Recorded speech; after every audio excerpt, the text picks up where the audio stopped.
The FBI are currently investigating key witnesses in a case which is reported to bring charges of the most sickening order against a megalith of the sports entertainment industry and the mastermind behind the current landscape of professional wrestling in the United States. Life sucks, and then you die.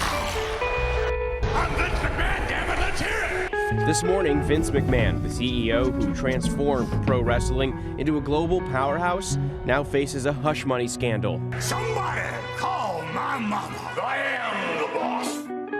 Okay, I am legitimately nervous right now. This does not happen often. I am too. And I can tell you are. I am. The chairman, Vince McMahon. Quite frankly, from my standpoint, I'm an entrepreneur. I'm what makes this company, I'm what makes my company and this country go round and round. I was offered a $500,000 a year contract. I was told that I was going to be so big, my name would be a household item. Everyone would know who I was. You're fired!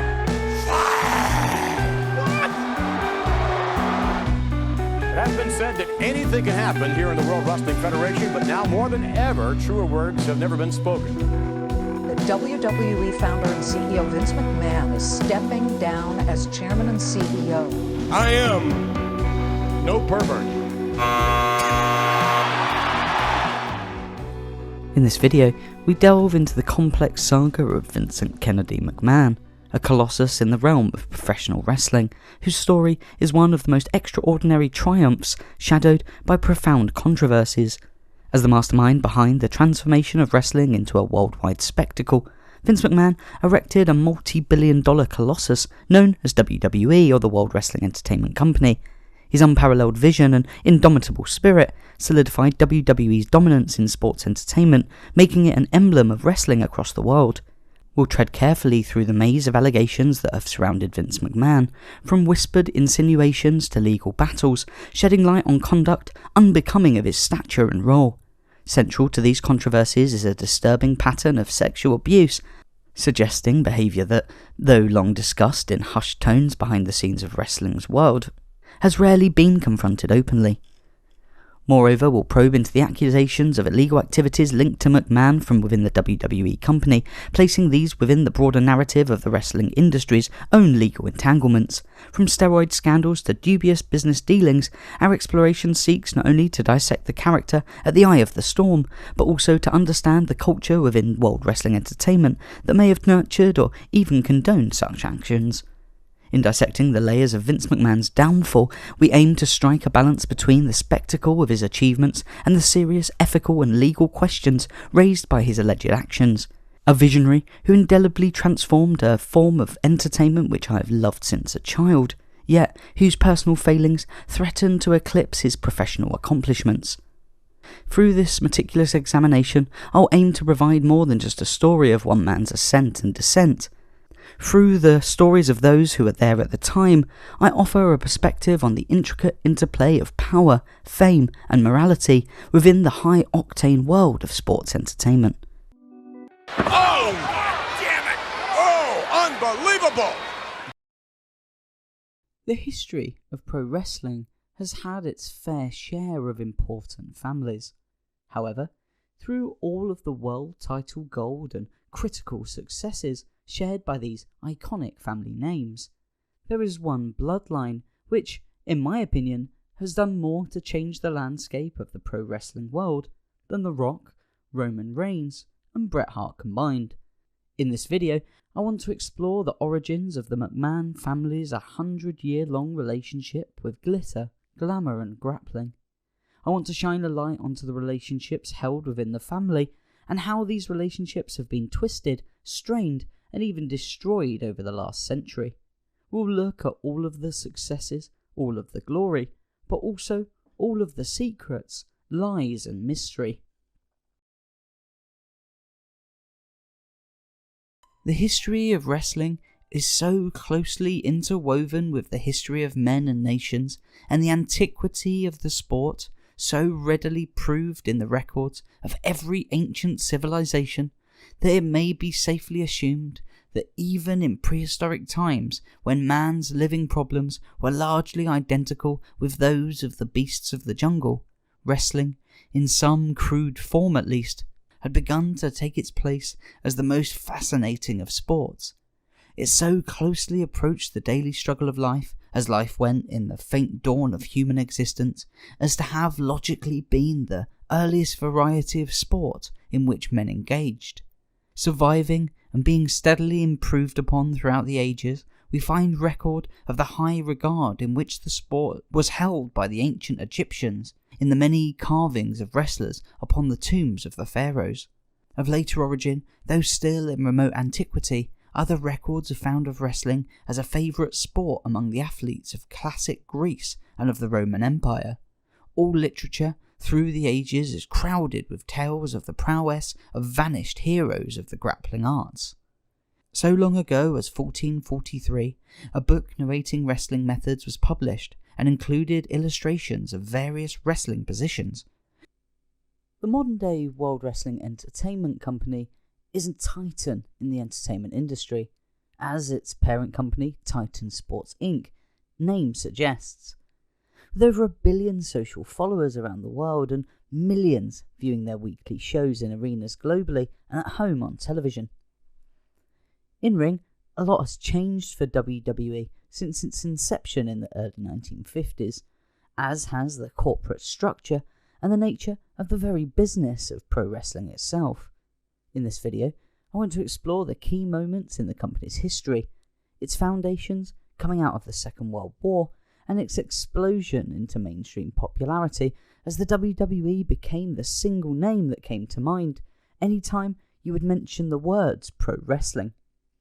I want to see how those two words have changed meaning over the last century, and how, in the modern day, we have a company which has long since left behind these traditions of the squared circle and become a mainstay of pop culture with its creation of a blend of sports and entertainment.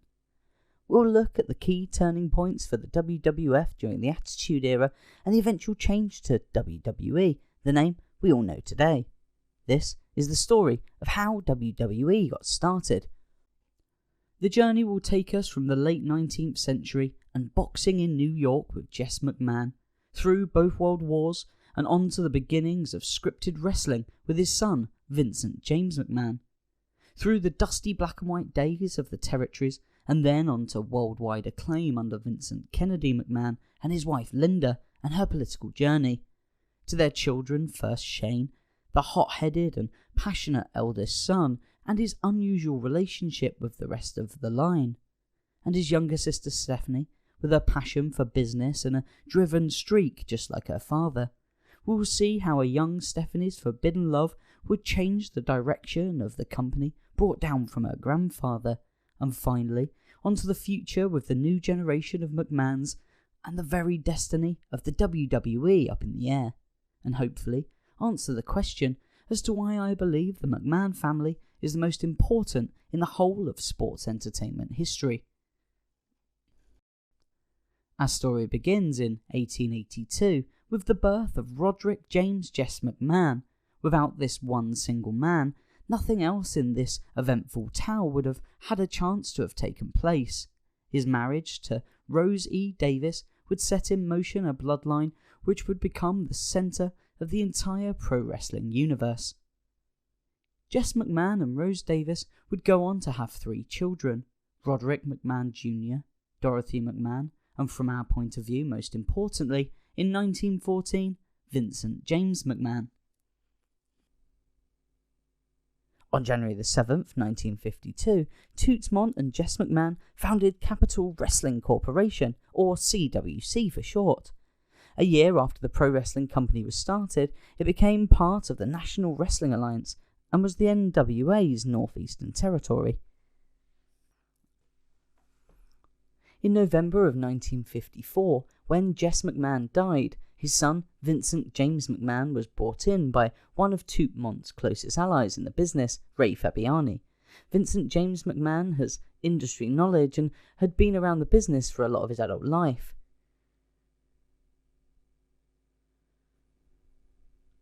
Mont and McMahon's partnership soon proved fruitful and saw them take an estimated 70% control of the NWA's booking power and decision-making due to its ability to draw large amounts of money from the densely populated northeast region of the US. Mont and McMahon focused their marketing towards Baltimore, New York and New Jersey and totally dominated in those areas. Vincent J. McMahon's reputation grew as an astute businessman, but also his reputation for kindness preceded him. In the biography of infamous female wrestler The Fabulous Moolah, it states that Vince J. McMahon was the first promoter to share proceeds from ticket sales with their performers, a practice that was seen to incentivize talent to try and bring as huge a crowd as they could to each and every event with their performances and athleticism. Slitting the Gate also made McMahon stand out as a promoter that top wrestlers would want to work for. From 1955, in what amounted to little more than an old converted barn in Washington, D.C., the DuMont Network aired the promotion's first telecast. CWC had to pay for their show to be aired on the DuMont Network for a few weeks until the show was seen as profitable, and DuMont signed McMahon and Mont to the television deal. At this time, the pair already owned the Turner Arena in Washington, D.C., which they had converted to be more modern and suitable for televised combat, with new cameras and lights installed into the venue to aid with production. The professional look of the show was a huge leap beyond anything that the wrestling world had delivered up to that point. This worked well for a year before the network went off the air. Luckily for McMahon and Mont, WABD, the network that owned the DuMont Network, kept the show on the air live from New York, airing every Saturday night until 1971. This gave the company much greater coverage to fans at home than most other wrestling companies in the world at the time. Other wrestling promoters were worried that wrestling on television would kill the business, with fans choosing to stay at home and watch on TV rather than pay to go to a live local event. However, Vincent J. McMahon saw the wider appeal of national wrestling and correctly assumed that the television exposure would bring in larger audiences than mere local house shows. "If this is the way television kills promoters," he famously said in 1956, "I'm going to die a very rich man." It wasn't only with the explosion of television that wrestling changed at this time. The cultural world outside of wrestling was changing too, and McMahon and Mont wanted to move away from the NWA's idea of a 1950s world champion. To this point, every world champion sanctioned by the National Wrestling Alliance was considered a real shooter, a wrestler who could perform in real athletic bouts, someone who could handle themselves in a real fight and could protect the belt in case that a local wrestler may try and legitimately take it away from them. During the 50s, the wrestling world was a lot darker, and in some ways there was more devious, underhanded tactics being used to establish dominance in such a competitive, evolving market.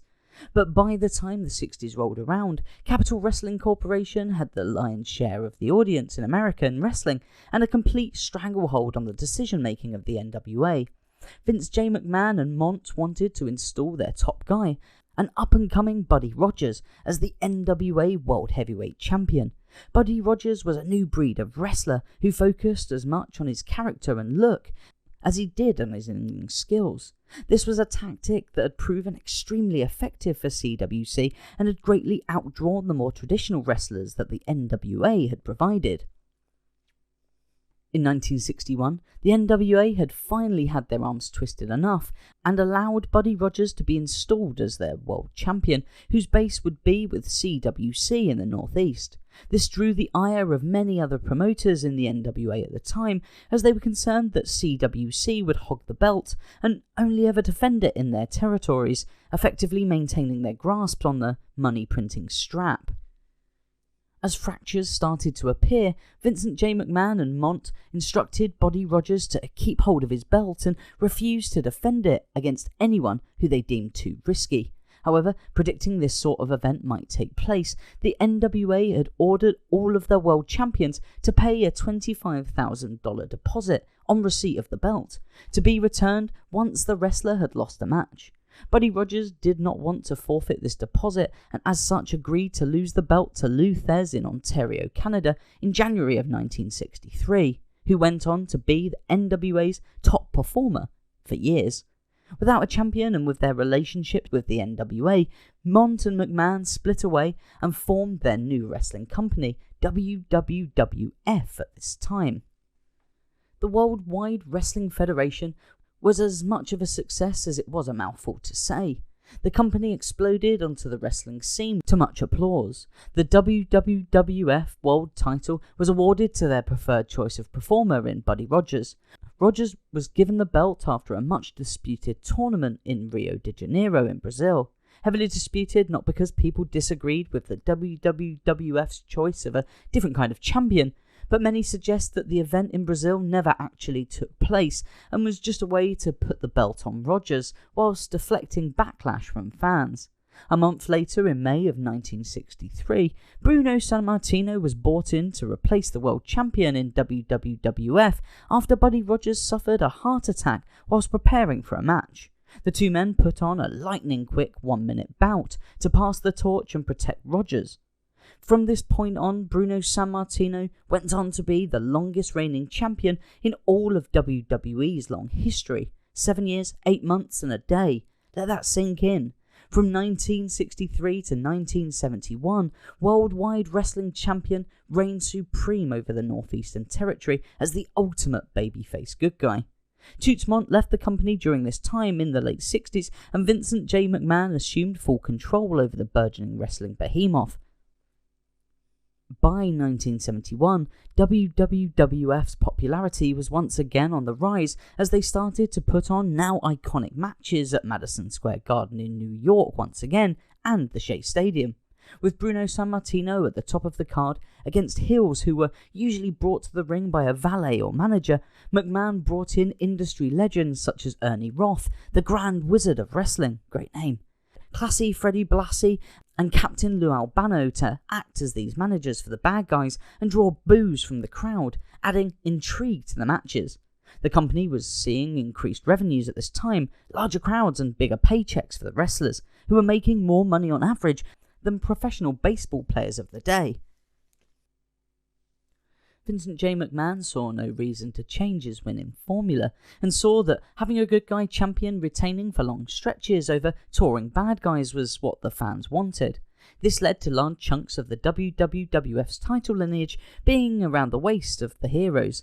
As well as Bruno Sammartino, Bob Backlund and Pedro Morales, both intensely honourable men, all had long runs with the belt, more than a year each. To transition the title between faces when the time came, the reigning champion would lose to one of the top heels in the area. This would instantly make the new champion public enemy number one, in the eyes of wrestling fans at least. The likes of Ivan Koloff and Stan Stasiak filled this role perfectly. Then, a month later, the new good guy comes along and defeats this heel who has been getting thrown out of venues and spat at in the streets. Suddenly, a new hero's born. Great formula for this time. Compared to its competitors, WWF was fairly relaxed with its regularity of shows, choosing to put on one larger show per month instead of the weekly or bi-weekly shows of its counterparts. The title matches often taking place inside of a steel cage, or the belt being defended in a Texas death match. And more often than not, the main event of the evening in the larger arena shows would be in the middle of the card. This allowed space after the main event to build towards the next show and get crowds invested into the wrestling enough to convince them to buy a ticket for the following month, where, of course, the story would continue. It also allowed a space on the card for other top fan favourites to perform, win, and send the crowd home in a state of jubilation. Stars such as Andre the Giant, Chief Jay Strongbow and Dusty Rhodes were brought in at this time to fit that bill, and all succeeded in winning the crowd's hearts. Vincent James McMahon married Victoria H. Askew, and the pair had 2 sons. The first, Roderick James McMahon III, and their second son would prove to be the most divisive and successful member of the entire family thus far, in Vincent Kennedy McMahon. All this from a temperamental, dyslexic kid who grew up in a trailer park.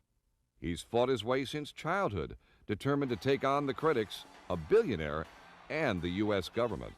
Unbelievable! Born Vincent Kennedy Lupton after his father on August the 24th, 1945 in North Carolina. You may be forgiven for thinking that the second this baby was born, it was thrust into the world of professional wrestling. However, when his father left to travel for business, young Vinnie Lupton was subjected to a lonely and tortured childhood. My parents got divorced and I went with my mum, Vicky. She was in the church choir, a real performer, a female Elmer Gantry, very striking with an excellent voice. Lived with her and my real asshole of a stepfather, a man who enjoyed kicking people around. Travelling from one tiny apartment to the next through trailer park caravans and near homelessness, it is fair to say that this young man was forced to learn how to be tough. I grew up dirt poor. When you're in that class, a lower economic class, everyone is above you. And there were a number of individuals who thought they were above me because of their economic situation. It always bugged me that people would think they were better than me. His mother, Victoria, suffered through several abusive relationships, and by her side the whole time was the unfortunate and very much innocent child. I grew up in a very aggressive environment, to say the least. That includes any number of individuals beating the hell out of me only because I had a big mouth and had to say what was on my mind. One man who proved to be particularly vicious gave young Vince his surname in Leo Lupton. On his violent stepfather's behaviour, Vince later commented, "It is unfortunate that he died before I could kill him. I would have enjoyed that." I think you have to develop an attitude. From the severity that I experienced, taking numerous beatings and things of that nature, I developed a defensive philosophy that has served me very well through the years.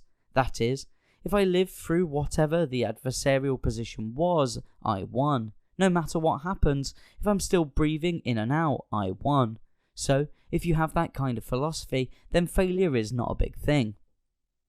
If the physical and mental abuse suffered at the hands of his stepfathers weren't enough, Vince McMahon later admitted in an interview that he was sexually assaulted as a child.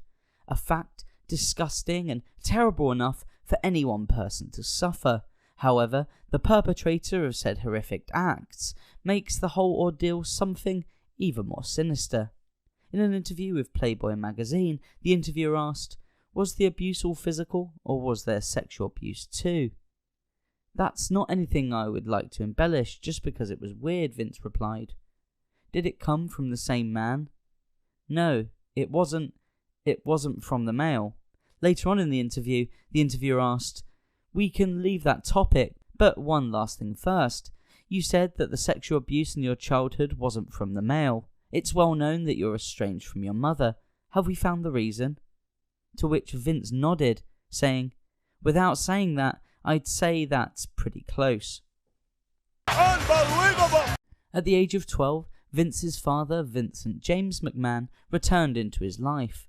By this time, he had arrived through the door with a successful pro wrestling company and a desire to take over the entire independent wrestling scene in North America. When I was 12 or a little older, living with my grandmother on my mum's side, my father and his mother came to visit. I must have behaved myself because I got invited up to be with him. Didn't know it though. It's funny how you don't know what you're missing if you've never had it. Then when I met my dad, I fell in love with him. We got very, very close, but we both knew we could never go back. There's a tendency to try to play catch up, but you can't. You miss those years. There would always be something missing between us, but there was no reason to discuss it. I was grateful for the chance to spend time with him. Unbelievable! At the age of 12, Vince's father, Vincent James McMahon, returned into his life. By this time, he had arrived through the door with a successful pro wrestling company and a desire to take over the entire independent wrestling scene in North America. Vincent J. McMahon saw the wider appeal of national wrestling and correctly assumed that the television exposure would bring in larger audiences than mere local house shows. "If this is the way television kills promoters," he famously said in 1956, "I'm going to die a very rich man." Vince said, "I would see him in the summertime and on the occasional holiday. That he was able and willing to send me to that school made an impression. It was a chance to start over. Maybe it doesn't seem that I changed, since I was the first cadet in school history to be court-martialed, but I at least started to change. No one really knew who I was at Fishburne. I had no badass reputation to uphold. Vince Jr. was heading down the wrong path in life. His horrible childhood meant that he had become frustrated and violent. It's frustrating for a child to know that you're different and you don't fit in. Maybe you're not quite as bright and you're made fun of. Kids will do that. I guess maybe I always resorted back to the one common denominator when I was terribly frustrated like that, and that of course would be physicality. He even admitted to breaking a few laws in his wilder days. I stole automobiles, but I always brought them back. I just borrowed them really. There were other thefts too, and I ran a load of moonshine in Harlow, North Carolina, in a 1952 Ford V8. That was a badass car at the time. But his father's re-emergence felt like a new start, a ray of hope for young Vinny. The pair connected emotionally through wrestling. Vincent J. McMahon would take his young teenage son to see great battles performed inside Madison Square Garden. Just like any boy of his age, the younger Vincent fell in love with the spectacle and the power on display, telling his father that he wanted to immediately begin wrestle training. This idea was instantly shut down by his dad, who explained that young Vinny was destined to be a successful promoter and businessman and should always maintain distance with the performers. I got into it really, somewhat as a family affair. My granddad was promoting boxing and wrestling back in New York City, principally in one of the old Madison Square Gardens, and from there, my dad, having helped his father promote wrestling and more boxing in those days, putting show card up and selling tickets and whatever it may be, and sort of got in my father's blood. And of course, I grew up in the business, so it naturally got in my blood, and I can't get it out. I love it. In 1961, during a service which the young Vince regularly attended, he was introduced to a young teenager by the name of Linda at church. Both have since said that they knew it was love at first sight, the pair going on to be married until this very day. We will see later on in this story, however, that this infatuation did not pave the way for a smooth or ordinary relationship by any means. When I hear people from the project or anywhere else blame their actions on the way that they grew up, I think it's a crock of shit. You can rise above it. This country gives you opportunity if you want to take it, so don't blame your environment. I look down on people who use their environment as a crutch. Vinny studied at Fishburne Military School in Virginia, and even with all of his home life issues, managed to graduate in 1964. Something which is all the more impressive considering Vince has since found out he is mildly dyslexic and has been his entire life. This doesn't mean he was entirely well behaved, however. I was lucky and a little crafty. I wasn't caught for some stuff that would have meant immediate dismissal, like stealing the Commandant's car. Colonel Zinnecker had an old green beat-up Buick, and he always left the keys in it. He also had a dog he was nuts about. I love animals, but one day I couldn't resist giving that dog a laxative. I put the laxative in some hamburger, and the dog did his business all over the Commandant's apartment, which thrilled me greatly. His time at school also hampered by his indifference to learning. He said, "I hated economics, sat in the back row, didn't like the subject. It's all about numbers, not people. Wasn't wild about statistics either. I didn't do well scholastically. Had a grade point average of 2.001. You needed a 2-point average to graduate. I had to go back to a couple of professors to get them to change me from a B+ to an A, or I wouldn't have made it." 4 years later, he continued his studies and remained dedicated to his own self-improvement, when he graduated with a degree in business studies in 1968 from East Carolina University.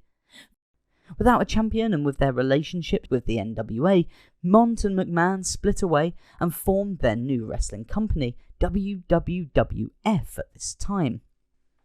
The Worldwide Wrestling Federation was as much of a success as it was a mouthful to say. The company exploded onto the wrestling scene to much applause. Regardless of the horrors and triumphs we'll witness as this story progresses, Vincent McMahon has always strived to deliver to his children what his mother and father failed to provide to him. When it comes to his children, Vince McMahon has proven his worth as a loving and devoted father, as well as a provider to both of his kids. Vince and Linda celebrated their first child when Shane McMahon was born in 1970. The product of my semen, my son Shane. Their second child, Stephanie, was born 6 years later. The family grew up in Hartford, Connecticut, in a gigantic mansion surrounded by beautiful woodland and natural splendour, full of all the luxuries afforded by Vince's ever-growing wrestling company. We will learn much more about the dynamics of the McMahons at home and see how both Stephanie and Shane's relationship with their father and with one another will directly impact the very future of the billion-dollar monopoly. And I'm a victim of what came out of your demon-infested womb. Wade Keller said. Jeff Jarrett was having dinner with the McMahons, and either he or someone at the table said, "Shane, you know, someday you're going to be running the company like your dad." And Stephanie was years younger than Shane, established her alpha attitude. She jumped in and said, Daddy's little girl is going to be the one running the show someday, not Shane. That rivalry has been there. The divide between those two, I'm told, is still there, and there's no reconciliation of power. By 1971, Vince McMahon Jr. was ready to take his first steps into becoming a wrestling promoter in his own right. All this time, I'd been pestering my dad to let me work with him. Come on, Pop, you know I love this stuff. He had a promoter in Bangor, Maine, who had been caught stealing above and beyond the norm, I should say. In those days, all the promoters stole, but you can steal too much, and then you're a thief.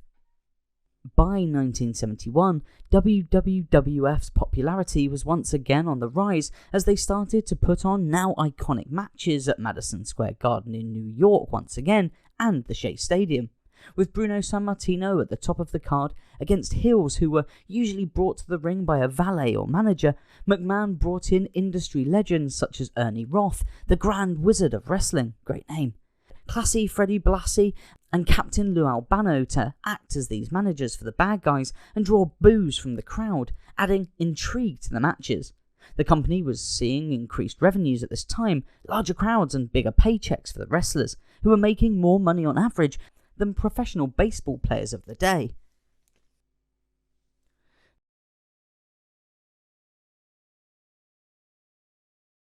This only further goes to show how incredibly dedicated and hard-working this man is and has forever been. Vince reportedly only ever sleeps around 4 hours a night, saying, "I don't like to sleep, I'm missing something when I'm sleeping." And even in his progressed age, spending his days working from the moment he wakes. Kurt Angle said, "Sometimes at 1 a.m. in the morning, 1:30 in the morning, Vince would call me and ask me if I'm okay, what I thought about the show that night. Vince, when he gets done with the show, he wraps up the show, he gets into his limo, he goes to the hotel, and then they rent out a gym in that city, and Vince works out from 2 a.m. to 4 a.m. in the morning. Then he goes back to the hotel, goes to sleep from 4:30 to 6, and then he wakes up again. He takes an hour and a half nap and that's it. He's a monster. He does that every day." Consistently, Vince McMahon hits the gym, a peak specimen of human performance. Vince McMahon has shown both physical and mental tenacity throughout his entire career, juggling monumental decisions and grueling office hours and travel time with a desire to maintain his superb physical conditioning.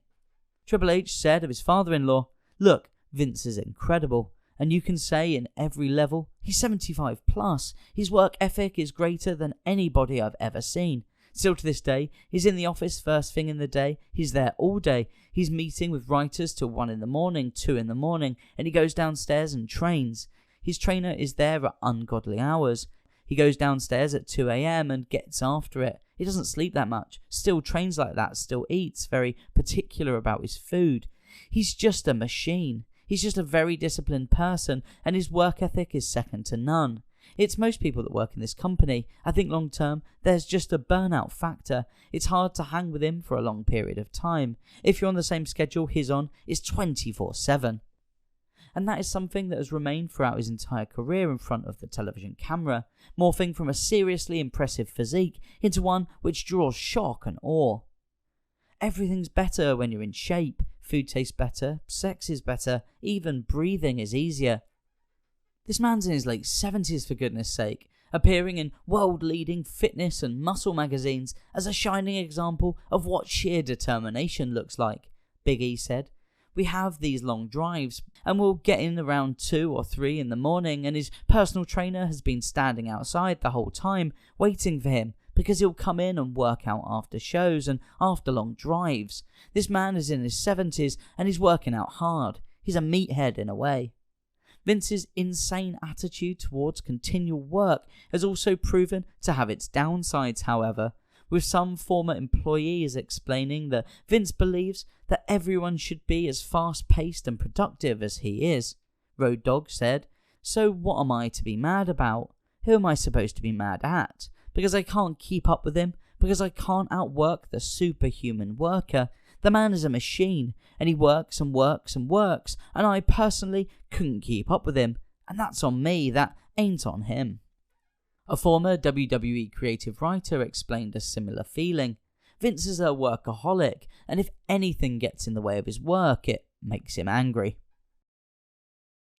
And despite overwhelming attacks branding him everything from desperate to evil, he is without apology, expanding his reach and his empire. In 1979, the world was once again in a state of flux. In an attempt to rebrand the company, the name was shortened to World Wrestling Federation, a name that would usher in a new era of wrestling for not only Vincent J. McMahon, but his family and the wrestling world at large. 1980 saw Vincent Kennedy McMahon and his wife Linda form Titan Sports Inc. in South Yarmouth, Massachusetts. By 1982, Vince McMahon Jr., Vincent J. McMahon's son, stepped up his role in the company after years of learning the inner workings of the wrestling industry, purchasing the Capital Wrestling Corporation and WWF from his father on June 6, 1982. With it, assuming complete control of the brand and heading up its new board of decision makers. Soon after, in 1983, at the annual meeting of the National Wrestling Alliance, Vince McMahon Jr., or Vincent Kennedy McMahon, backed out of his commitments and cut ties with the NWA, which, understandably, angered the other promoters and started huge rivalries between the WWF and the NWA territories, as the WWF sought to run shows across the whole country. WWF and Vincent K. McMahon used this new wider coverage to leverage deals with advertisers and large television companies. This afforded the WWF a bankroll that would allow them to continue their acquisition of new talent and go on to headhunt the best performers in the business. The wrestling world was changed forever as soon as the ink had dried on McMahon's ownership contract, taking the WWF as a regional promotion and using the existing platform to create industry icons and pop culture figures such as Rowdy Roddy Piper and Hulk Hogan, all of whom had previous relationships with the NWA. Unbelievable! After a violent and troubled youth and against the odds, he single-handedly took a dying sport and turned it into a juggernaut. Unbelievable! On March 31st of 1985, WWF's Wrestlemania aired from Madison Square Garden in New York, the spiritual home of the WWF, and premiered live on MTV. A partnership known as the Rock and Wrestling Connection proved extremely fruitful for all involved, with WWF promoting the event as a supercard, inviting the likes of Muhammad Ali, Mr. T, Cyndi Lauper and Liberace to participate in the groundbreaking event. Wrestlemania was the first ever pro wrestling pay-per-view and saw the inception of a business model for WWF that would evolve and adapt all the way until the modern day. Hogan's inclusion in the main event was a given. The show was designed in part to be built around Hulkamania. Vince McMahon saw a perfect chance to bring more eyes to their inaugural show with the inclusion of the aforementioned celebrities. Hogan would appear in a tag match paired with actor Mr. T, in a match which included Liberace and Muhammad Ali as the ringside officials. Hogan and Mr. T defeated the heel team of Roddy Piper and Paul Orndorff. A tag match which, although not the best produced or fondly remembered match, is still incredibly important in the overall timeline of wrestling, marking a turning point in the industry towards the rock and wrestling era. The wrestling avalanche had begun to roll. In 1985, the invention of Saturday Night's Main Event saw WWF and pro wrestling return to network television for the first time since the 1950s. Hogan continued on with his run of high-profile victories within WWF. The next year, at the sequel to Wrestlemania, Vince McMahon wanted to go even bigger than the previous year, so for Wrestlemania 2, the event was split across 3 venues. The Nassau Veterans Memorial Coliseum in New York, the Rosemont Horizon in Illinois, and the Los Angeles Memorial Sports Arena in LA. Each separate event was put on simultaneously, with the roster being divided into 3 individual cards. The televised event would flick between the 3, with each venue hosting its own co-main event.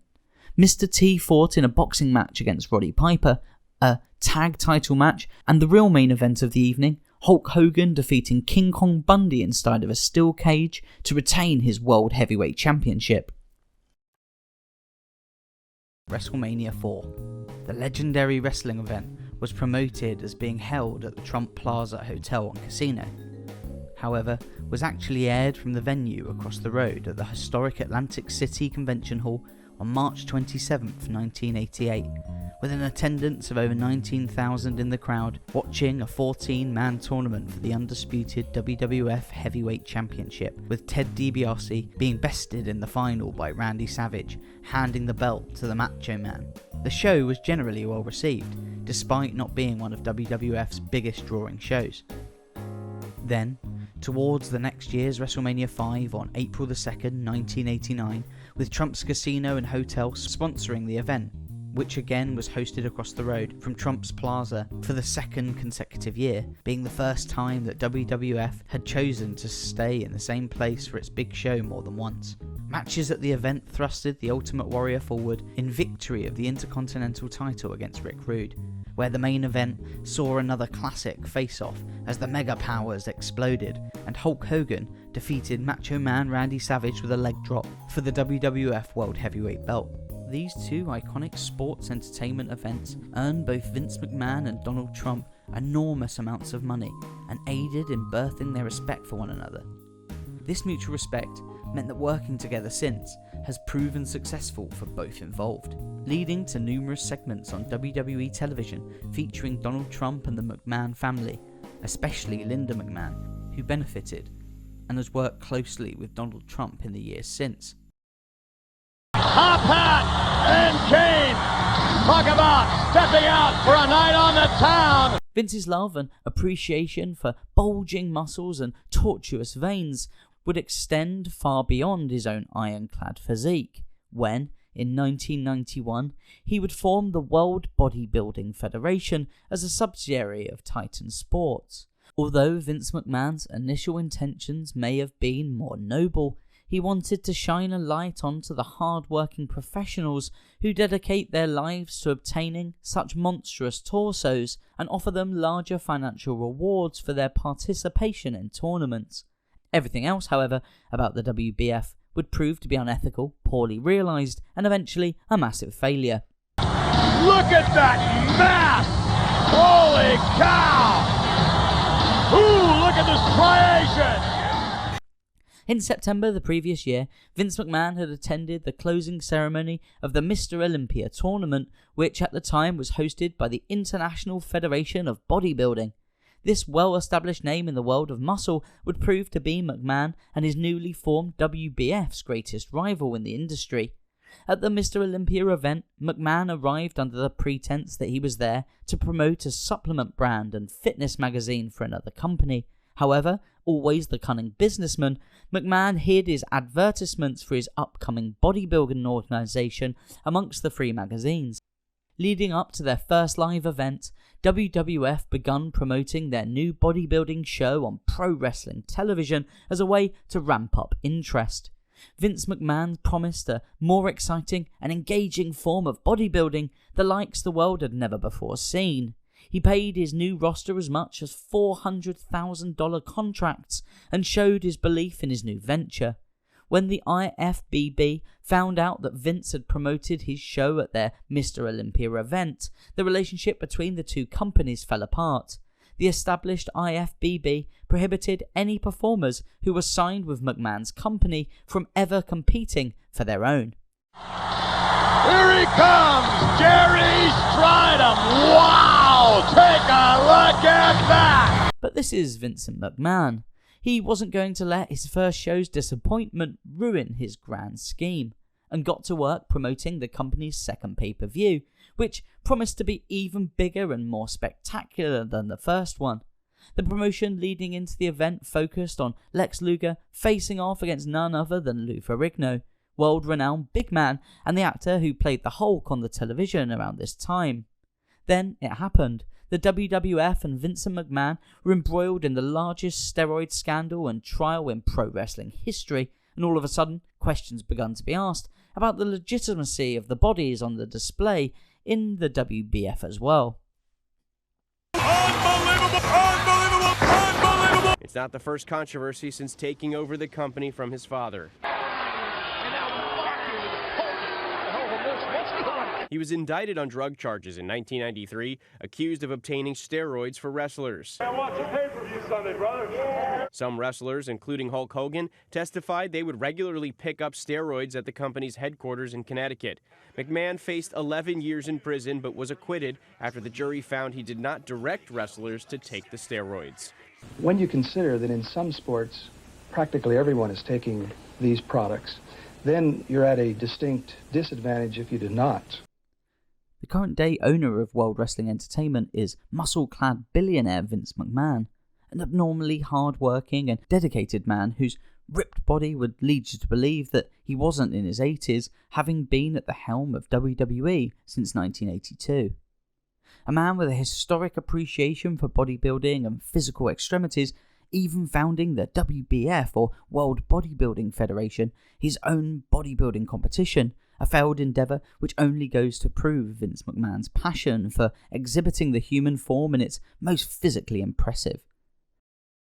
Vince never forced us to do it, okay? But of course he liked if you did it because you're monsters. You made up money. People want to see monsters. Vince McMahon has on many occasions been accused of pushing wrestlers too far in their search for muscular perfection. He said, "I've never encouraged anyone at any time to have steroid use in the WWE. You have to understand that back in the 1980s, what the wrestling business was. Some wrestlers had difficulty dealing with success in an ego-driven business. We're in the entertainment business, and I would suggest that in that era, it was literally sex, drugs, and rock and roll. You could compare us to rock and roll bands in the early 80s. Spearheaded by Vince McMahon, the late 80s and early 90s were certainly a time in which the performers in pro wrestling were at their most physically ballooned. They had a doctor there that would give you any steroid you want. I mean, he carried it. You didn't know prescription, nothing. He had a big bag. Anybody want this? Just like this. This is not cheating. Not when everyone does it. As we see, Hogan decided to lie his way through the interview, stating he'd never taken steroids and that the only way to make it to the top like him was through hard work. Oh, brother. One of these little dudes out there that's been training, saying his prayers and eating his vitamins, someday he's going to knock me off. David Schultz, a fellow pro wrestler and companion of Hulk Hogan, said, "I injected Hogan well over 100 times. I regularly gave him shots in the triceps where he couldn't reach himself, and also a few times in the butt." All you should do is come out and tell him the truth. Quit lying to him. Tell him the truth, and be man enough to tell him the truth, and say, hey, I did steroids, and, I've done them for years and years. Another, who before his death was outspoken about steroid use in pro wrestling and his involvement, was the Ultimate Warrior, Jim Hellwig. If I had to relate anything to the lifestyle, it would be to point out how the demands of pro wrestling differ from the lifestyle of any other organised sports pro athletes. There is no season, you go year round, and with the travel you do, you can fall into a bad habit of burning the candles at both ends. It's easy to fall into a habit of abusing stimulants and painkillers to cover up for lackluster energy. Bottom line is, there are differences between use and abuse, and it's obvious that many guys crossed the line. The WWF has one of the most comprehensive drug testing, education, and rehabilitation programs in all of sports. This program will now be expanded to include testing for anabolic steroids. In short, the standards of excellence the athletes in the WWF live by will become the standard bearer for all professional sports for years to come. That's why when you see this symbol, you can be assured of drug-free sports entertainment that you and your entire family can be proud of. As the Ultimate Warrior seemingly struggled to balance his unrealistic expectations of his body, his public perception, and the pressure from WWE, fractures began to appear between Jim Hellwig and the pro wrestling behemoth. Vince McMahon, since Hellwig's passing, commented, "Warrior's experiments with growth hormones were the reason, but the steroids use was another big factor for the Ultimate Warrior's death." In 1991, Hellwig's relationship with WWE was further tarnished when Vincent McMahon was charged with routinely obtaining anabolic steroids by the US attorney in New York. The pro wrestler's use of performance enhancers was put under a very public spotlight for the first time, as witnesses from the wrestling world were called to stand to testify. Oh, my brother, testify! In 1994, the WWF's biggest star, industry icon Hulk Hogan, testified not only that he had tried steroids, but that he had in fact been a regular steroid user for over 14 years. His defense was that he had been told the substances were above board and as a licensed doctor had given them to him. Dr. George Zahorian was the ringside physician for the Pennsylvania Athletic Commission. Last June, he went on trial for illegally selling steroids to professional wrestlers. Hulk Hogan was called to testify, but was excused at the last minute. Dr. Zahorian testified he had treated Hulk Hogan for a serious steroid abuse problem with success. Hogan says he only used steroids 3 times for treatment of an injury and under a doctor's careful supervision. I think the mindset changed around 1990 when it became illegal.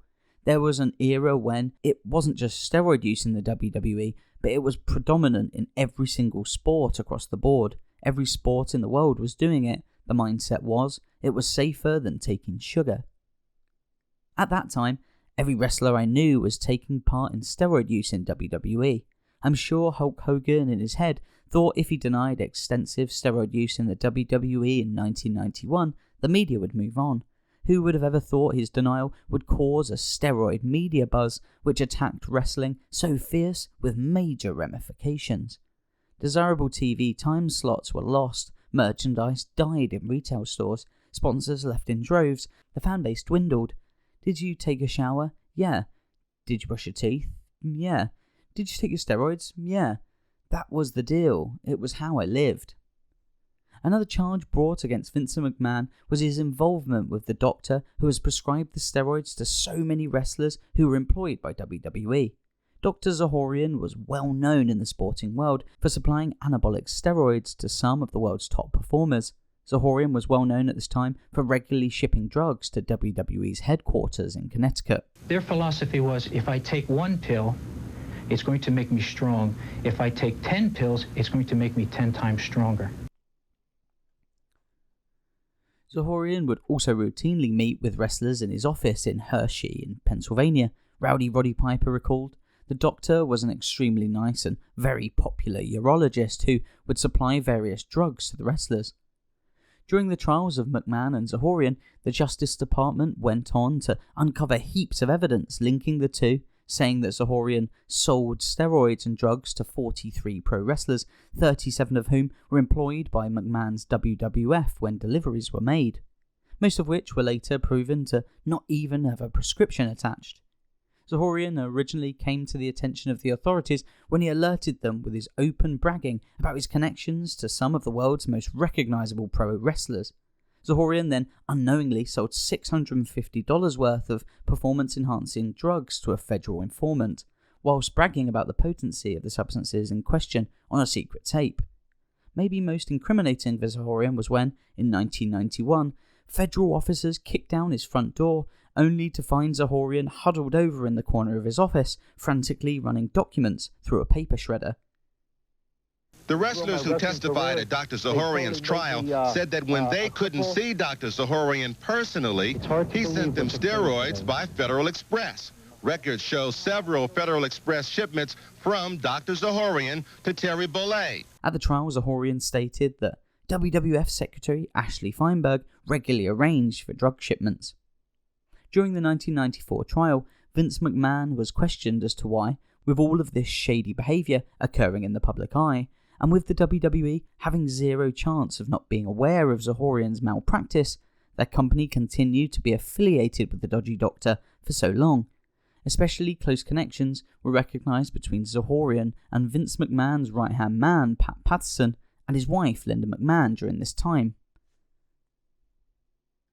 Perhaps not fair or balanced, but certainly fitting for the entertainment Goliath that the legal trial was turned into a media spectacle, with all involved from WWF putting on a performance in front of the crowds, something that comes so naturally to these men and women who have spent most of their lives entertaining the masses.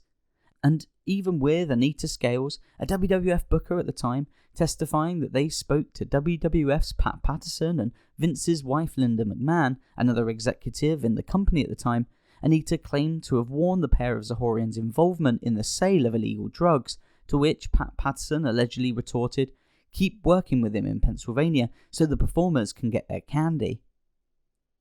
The proceedings were drawn to a close after countless attempts by WWF lawyer Jerry McDevitt to prove that the accusations against the company were little more than petty revenge from scorned ex-wrestlers who had an axe to grind and little else.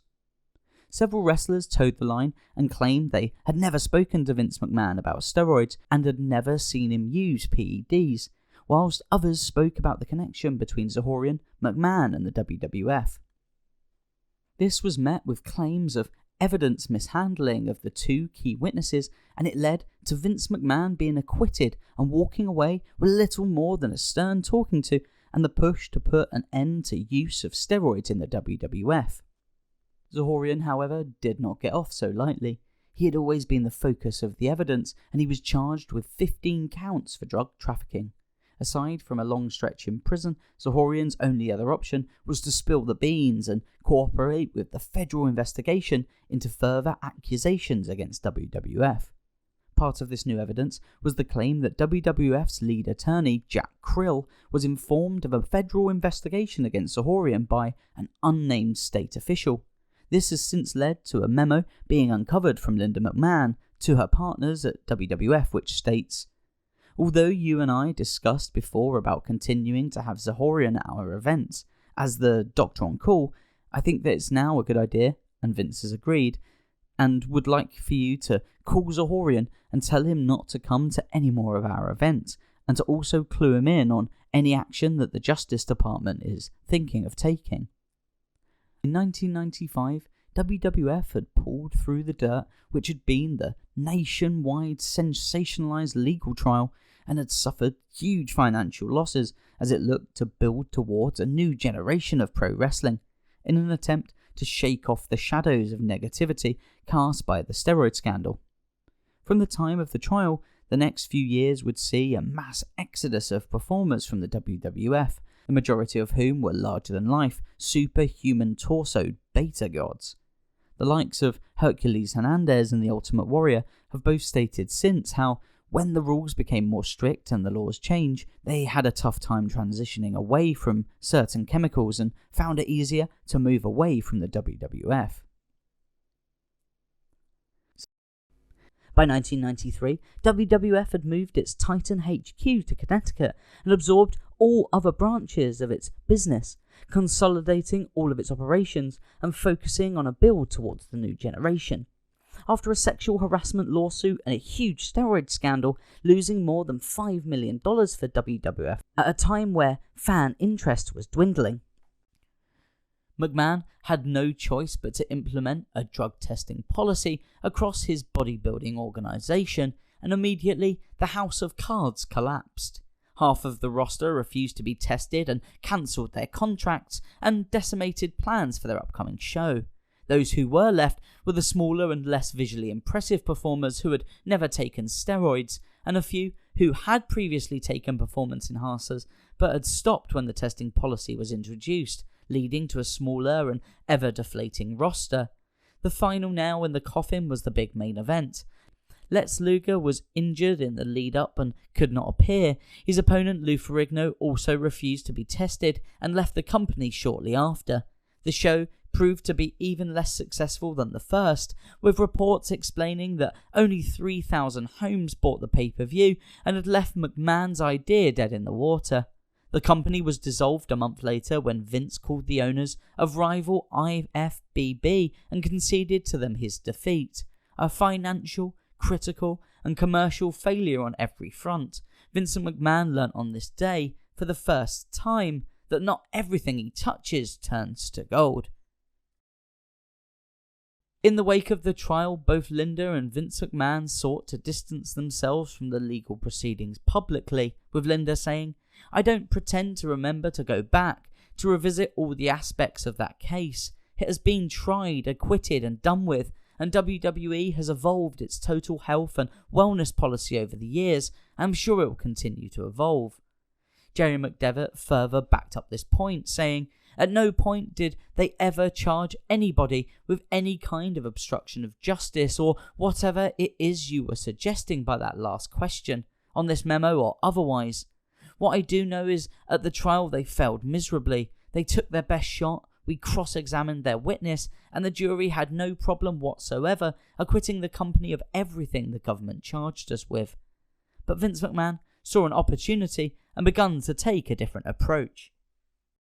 Rita was allegedly forced to have sex with perhaps the most powerful man in the world of professional wrestling.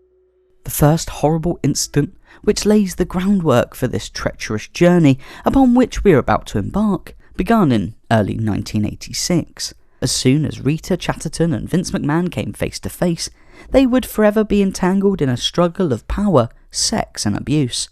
Soon, Vince brought Rita Chatterton on board at WWF, but decided not to simply give her a small job on the backroom staff. McMahon saw this as an opportunity to change a young girl's life and give her a chance at fame and fortune.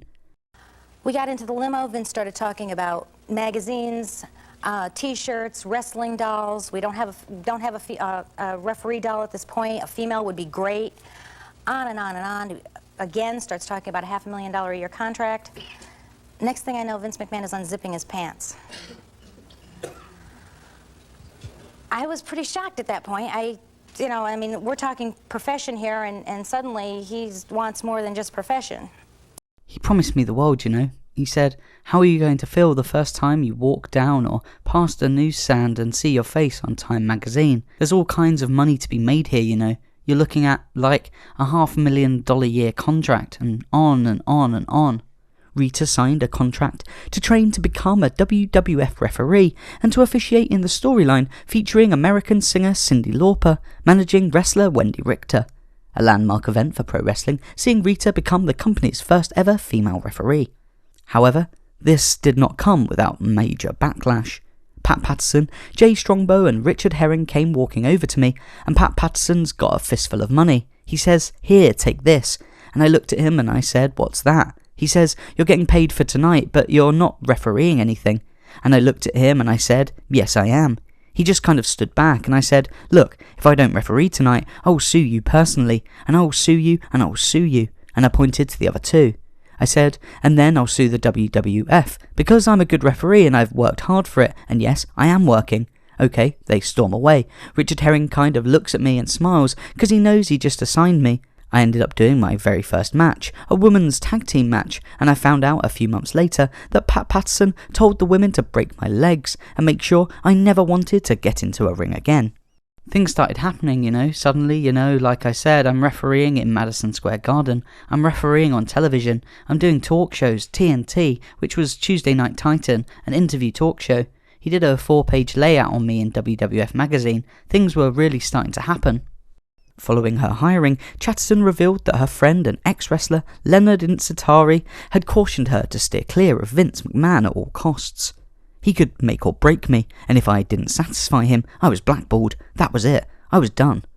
Insatari reported that during the summer of 1986, he encountered Chatterton by herself close to the wrestling ring a few hours prior to a WWF event.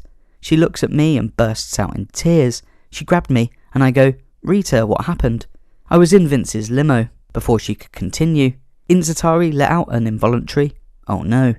I was forced into oral sex with Vince McMahon. When I couldn't complete his desires, he got really angry, started ripping off my jeans, pulled me on top of him, and told me again, if I wanted a $500,000-a-year contract, I had to satisfy him. He took his penis out. He kind of forced my head down there, and I made it known I wasn't interested in doing that. Insatari was not surprised. He had heard a lot of different stories about McMahon's sexual proclivities. He was strange, brother. Then Vince pulled me on top of him. I was forced into oral sex with Vince McMahon. When I couldn't complete his desires, he got really angry, started ripping off my jeans, pulled me on top of him, and told me again that if I wanted a $500,000-a-year contract, that I had to satisfy him. I got into the limo and we started talking, and he started telling me that he had really neglected doing something with my career, and it was really time that Rita Marie came to be. And the next thing I know, Vince unzipped his pants and he took my head and he kept putting my hand on his penis. He started telling me that he knew I didn't have a job. I had left Frito-Lay because of him. He knew that I had a daughter and that he could either make me or break me. The choice was mine, and he made me have oral sex with him, and he started to get really excited, and I pulled away, and he got really angry and said that it was worth a $500,000 a year, and when I said no, he said that I'd better satisfy him, and he started pulling my pants off, and he pulled me on top of him, and he satisfied himself through intercourse. One of the things that sticks with me, and always will, was after he got done doing his business, he looked at me and said, "Remember when I told you not to mess with any of the wrestlers? Well, you just did." I went to the ladies' room of the diner and cried my heart out. I washed up, got in the car and went home and took a 5-hour shower. The next day, Rita says she called a lawyer whose ads she'd seen on local television. He was willing to take the case, but he knew it would be an uphill battle. It came down that it was my word against McMahon's because I took a shower and I didn't go to the hospital. I was scared. He was powerful. It was going to be him over me. Rita decided not to press charges. "You're done. Your time's numbered. You're not going to be here." Indeed, Insatari's observations were confirmed. Starting that summer, the WWF ceased to book Chatterton for refereeing duties. Chatterton has since disclosed that McMahon acted as if he did not recognise her at Andre the Giant's memorial service. Following this, McMahon and his spouse initiated legal action against Chatterton and Rivera, accusing them of making false allegations of sexual assault. The lawsuit was eventually withdrawn due to WWE being overwhelmed with separate legal battles related to such horrific things such as child abuse and sexual misconduct, as well as the illegal distribution of steroids. A few years later, Rita Chatterton did decide to come forward in 1992. However, by this time, the legal time frame to charge McMahon had expired, preventing any legal action. Additionally, her allegations emerged amidst several other controversies involving the WWF, causing her claims to be overshadowed. While Insatari refrains from explicitly using the word rape in his account of what Rita Chatterton told him, his description aligns with what many would recognise as fitting its traditional definition. Was she exploited? Undoubtedly. Was she terrified? Without a doubt. Was it something she wanted to do? Likely not. You just keep your mouth shut, because it's Vince. What are you going to do? Stooge on Vince McMahon? You're going to be blackballed from the wrestling business. Chatterton disappeared from the public eye immediately after she made her accusations against McMahon on Geraldo Rivera's television show in late 1992. She has given no interviews about the alleged incident since, nor about the trailblazing life and career that it disrupted. Chatterton had been silent, until now. I held off for a long time because of my parents. Both of my parents were very ill. My mother died a year ago. My father died 2 weeks ago. Between not having to worry about my parents' health and with other people coming forward, God, I just hope somebody listens. There is no question Vince not only knew it was going on, but it certainly wouldn't be a surprise or any shock that he was involved himself. Did he cover up? And did he take part? Either I had sex with him and satisfied him, or I went nowhere, and I was blacklisted. In a June 2022 interview with New York Magazine, Chatterton reiterated her accusations. By November, her lawyer, John Clune, had dispatched a letter to McMahon's spokesperson seeking damages in early November. The letter outlined that Chatterton had suffered from persistent depression, substance abuse, disordered eating, reduced income, and a generally diminished quality of life as a result of McMahon's alleged actions. It emphasized that the impact of these allegations on her was immense. In 2023, Rita Chatterton, possibly emboldened by the momentum of the Me Too movement, took the brave step of once again attempting to bring Vince McMahon to justice for the horrific act he had allegedly committed against her. Mr. McMahon has consistently denied the accusations of raping Miss Chatterton. The decision to settle was made purely to bypass the expenses associated with litigation. McMahon, serving as the executive chairman of World Wrestling Entertainment Inc. at the time, consented to a settlement agreement committing to pay $11.75 million to Rita Chatterton.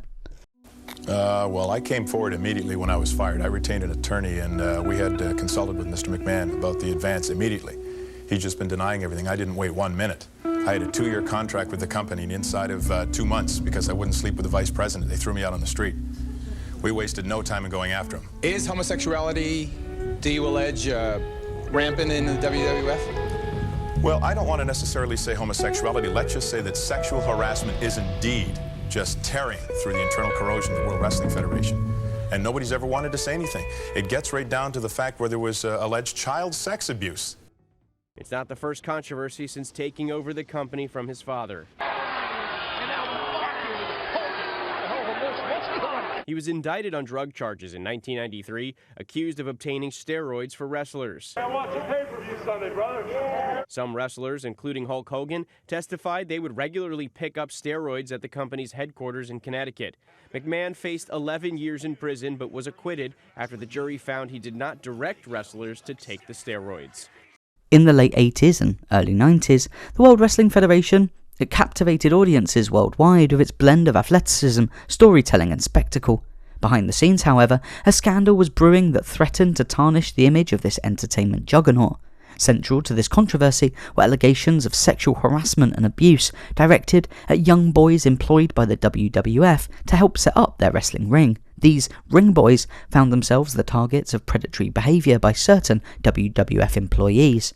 Let's just say, hypothetically, that I'm running a company where underage boys were being molested for years and it's known, accepted and laughed about because, hey, it's a world you don't understand with different rules. Then one day it becomes front page news. Was the owner ignorant for letting it continue unabated?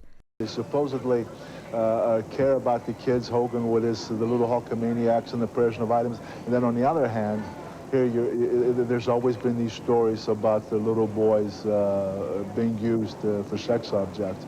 It's just an unforgivable crime. In early 1992, Titan Sports, operating as WWF, faced a scandal referred to as Titangate by the Pro Wrestling Torch. Key figures implicated in the scandal included Mel Phillips, a ring announcer, and Terry Garvin, a company executive. And this and that have you know, had their jobs that way, gotten their jobs from doing sexual favors, this and that, and I don't know if it's going to continue in the WWF. I'd like to see it not continue for the sake of the kids and everybody else involved, but you know, I just don't think it's going to stop that quick. Both were accused of using their positions within the WWF to exploit the young boys they were supposed to oversee. But as the scandal unfolded, the spotlight quickly turned to Vince McMahon. The question on everyone's mind was not if McMahon had participated in the abuse, but rather what he knew about the allegations and whether he had taken steps to prevent or conceal them. Back in 1985 in Los Angeles, California, at the University Hilton Hotel after the WWF had run a card at the sports arena, I was sitting at a bar with Pat Patterson, Andre the Giant, Dr. Jerry Graham, and Mike LaBelle. He was the Los Angeles promoter at the time. And we sat there drinking maybe for an hour or so. I was talking to Pat. I'd known Pat for maybe 6 months. So I asked Pat for, if you give me a shot or at least a tryout. He said, well, you got 2 chances, slim and none. He goes, well, there is one way. And he wanted me to come up to the room with him and have oral sex with him. Mm-hmm. And I said, oh, I'm not interested.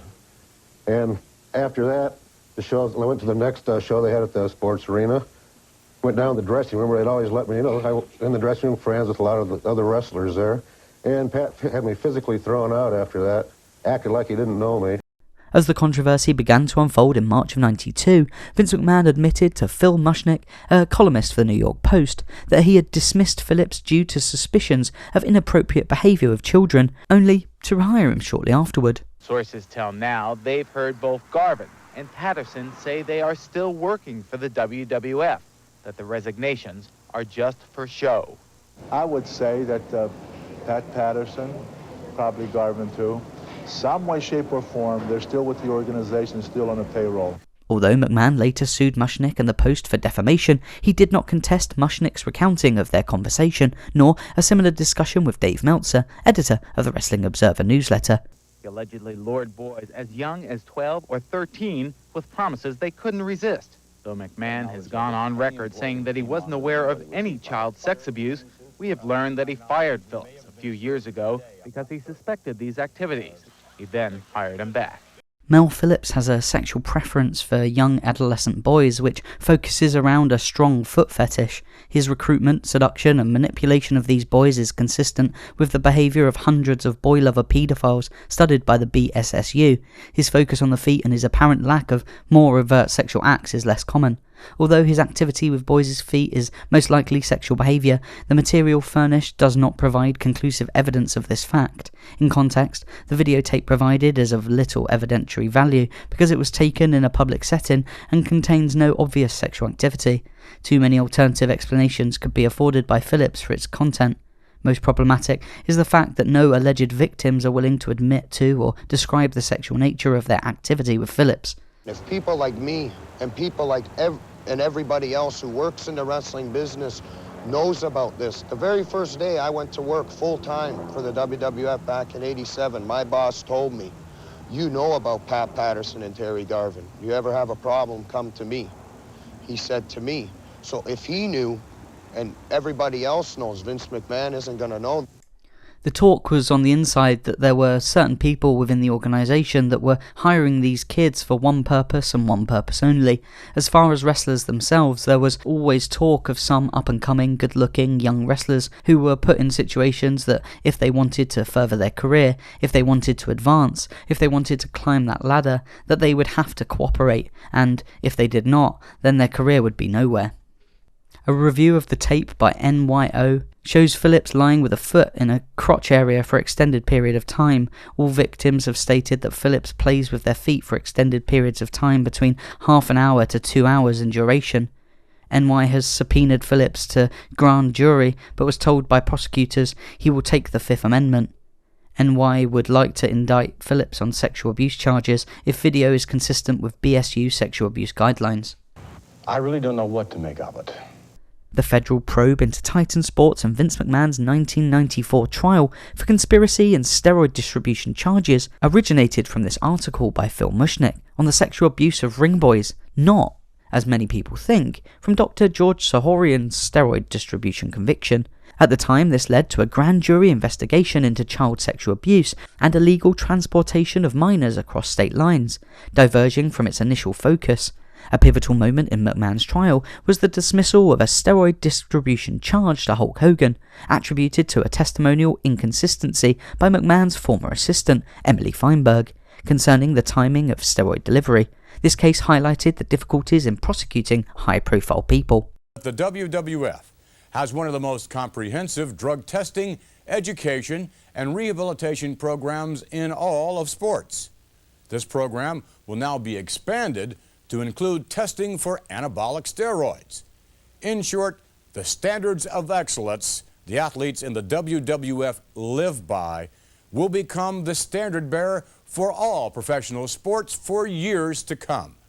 That's why when you see this symbol, you can be assured of drug-free sports entertainment that you and your entire family can be proud of. McMahon continued to face intense scrutiny both from the public and the legal system. While some employees linked to the scandal were promptly dismissed, McMahon himself was charged with conspiracy to distribute steroids to his wrestlers, an indictment that seemed to only tangentially touch upon the sexual abuse allegations. Throughout his trial, McMahon maintained his innocence and ultimately he was acquitted of all charges.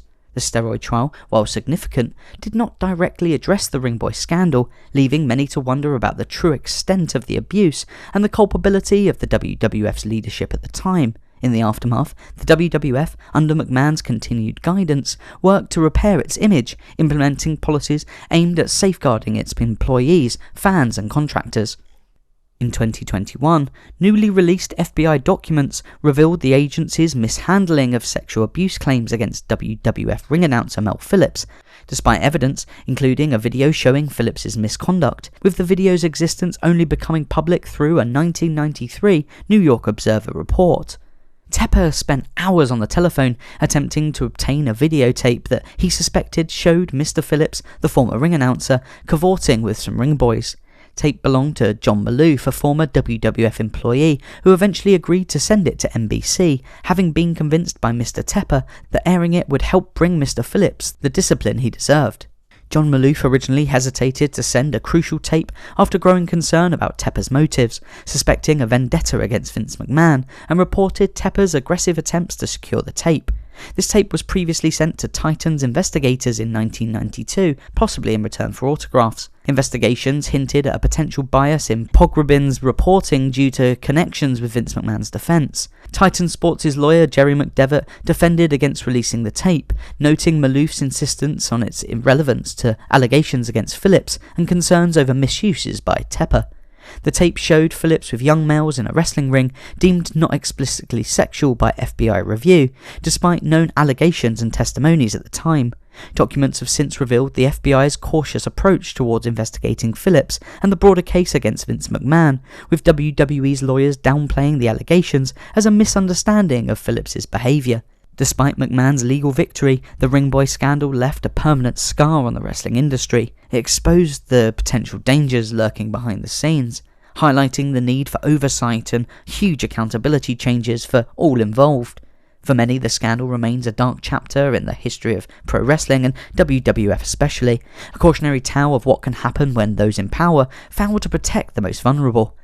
Cole was the ring boy who sparked the whole sex scandal when he threatened to sue the WWF for sexual harassment. In February 2021, Tom Cole, a young man who had been at the heart of the Ringboy scandal, ended his own life. My brother Tom committed suicide a couple of hours ago. Vince McMahon and his wife Linda let child molesters into their company years ago and did everything possible to cover up what they did to my brother. I hope you can sleep good at night, Vince. Our family suffers. Thank you.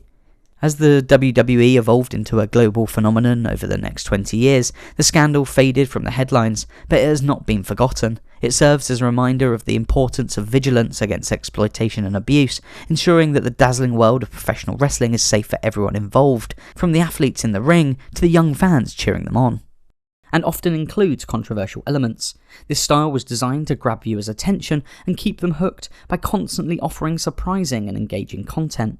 During the late 90s, there was a shift in audience demographics for professional wrestling. The audience began to skew older and sought more adult-orientated content. Crash TV catered to this change by providing edgier, more mature themes.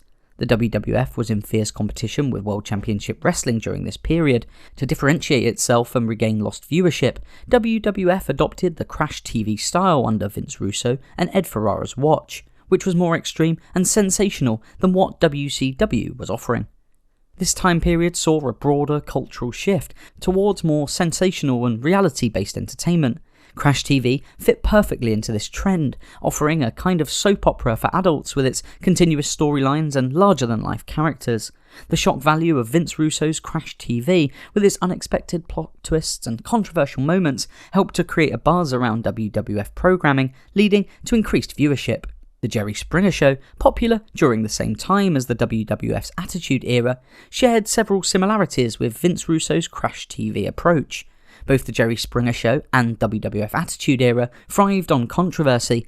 Often taboo subjects were shown that were not typically addressed in mainstream entertainment. Both shows featured dramatic confrontations, where there were scripted physical altercations in WWF or the verbal and sometimes physical clashes on Jerry Springer. Each show relied on sensational storytelling techniques which exaggerated characteristics about a person and situations designed to evoke strong emotional responses from the audience.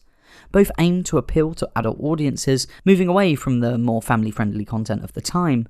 Both the WWF and the Jerry Springer Show blurred the lines between reality and fiction, making it part of their appeal. The audience was often left questioning what was real and what was scripted. Vince Russo's tenure in the WWF during the late 90s was a pivotal period in the history of professional wrestling, particularly in shaping what is famously known as the Attitude Era. Russo, who became the head writer for the WWF, brought a distinct creative vision that transformed the landscape of professional wrestling, leaving an indelible mark on the industry. The Attitude Era, largely attributed to Russo's creative influence, was characterised by a departure from the family-friendly programming of earlier years. Under Russo, WWF became edgier, embracing adult themes, controversial storylines, and a more aggressive style. Russo's approach to storytelling was heavily influenced by popular culture at the time, drawing inspiration from the shock value and sensationalism of shows like The Jerry Springer Show. Russo infused WWF programming with a similar sense of unpredictability and excitement. This included the introduction of more complex and flawed characters, adult-orientated storylines often involving sex, violence and profanity. The shift helped WWF reclaim a significant portion of its wrestling audience, particularly young male viewers. One of Russo's most significant contributions at this time was the development of new stars and the evolution of existing characters. Under his direction, wrestlers like Stone Cold Steve Austin, The Rock, and Mick Foley became household names, their personas resonating with the audience's desire for anti-heroes and more relatable characteristics. Russo's storytelling also brought about iconic rivalries and moments, such as when Vince McMahon and Stone Cold Steve Austin faced off, which became the cornerstone of WWF programming during this period. However, Russo's impact on professional wrestling is not without criticism.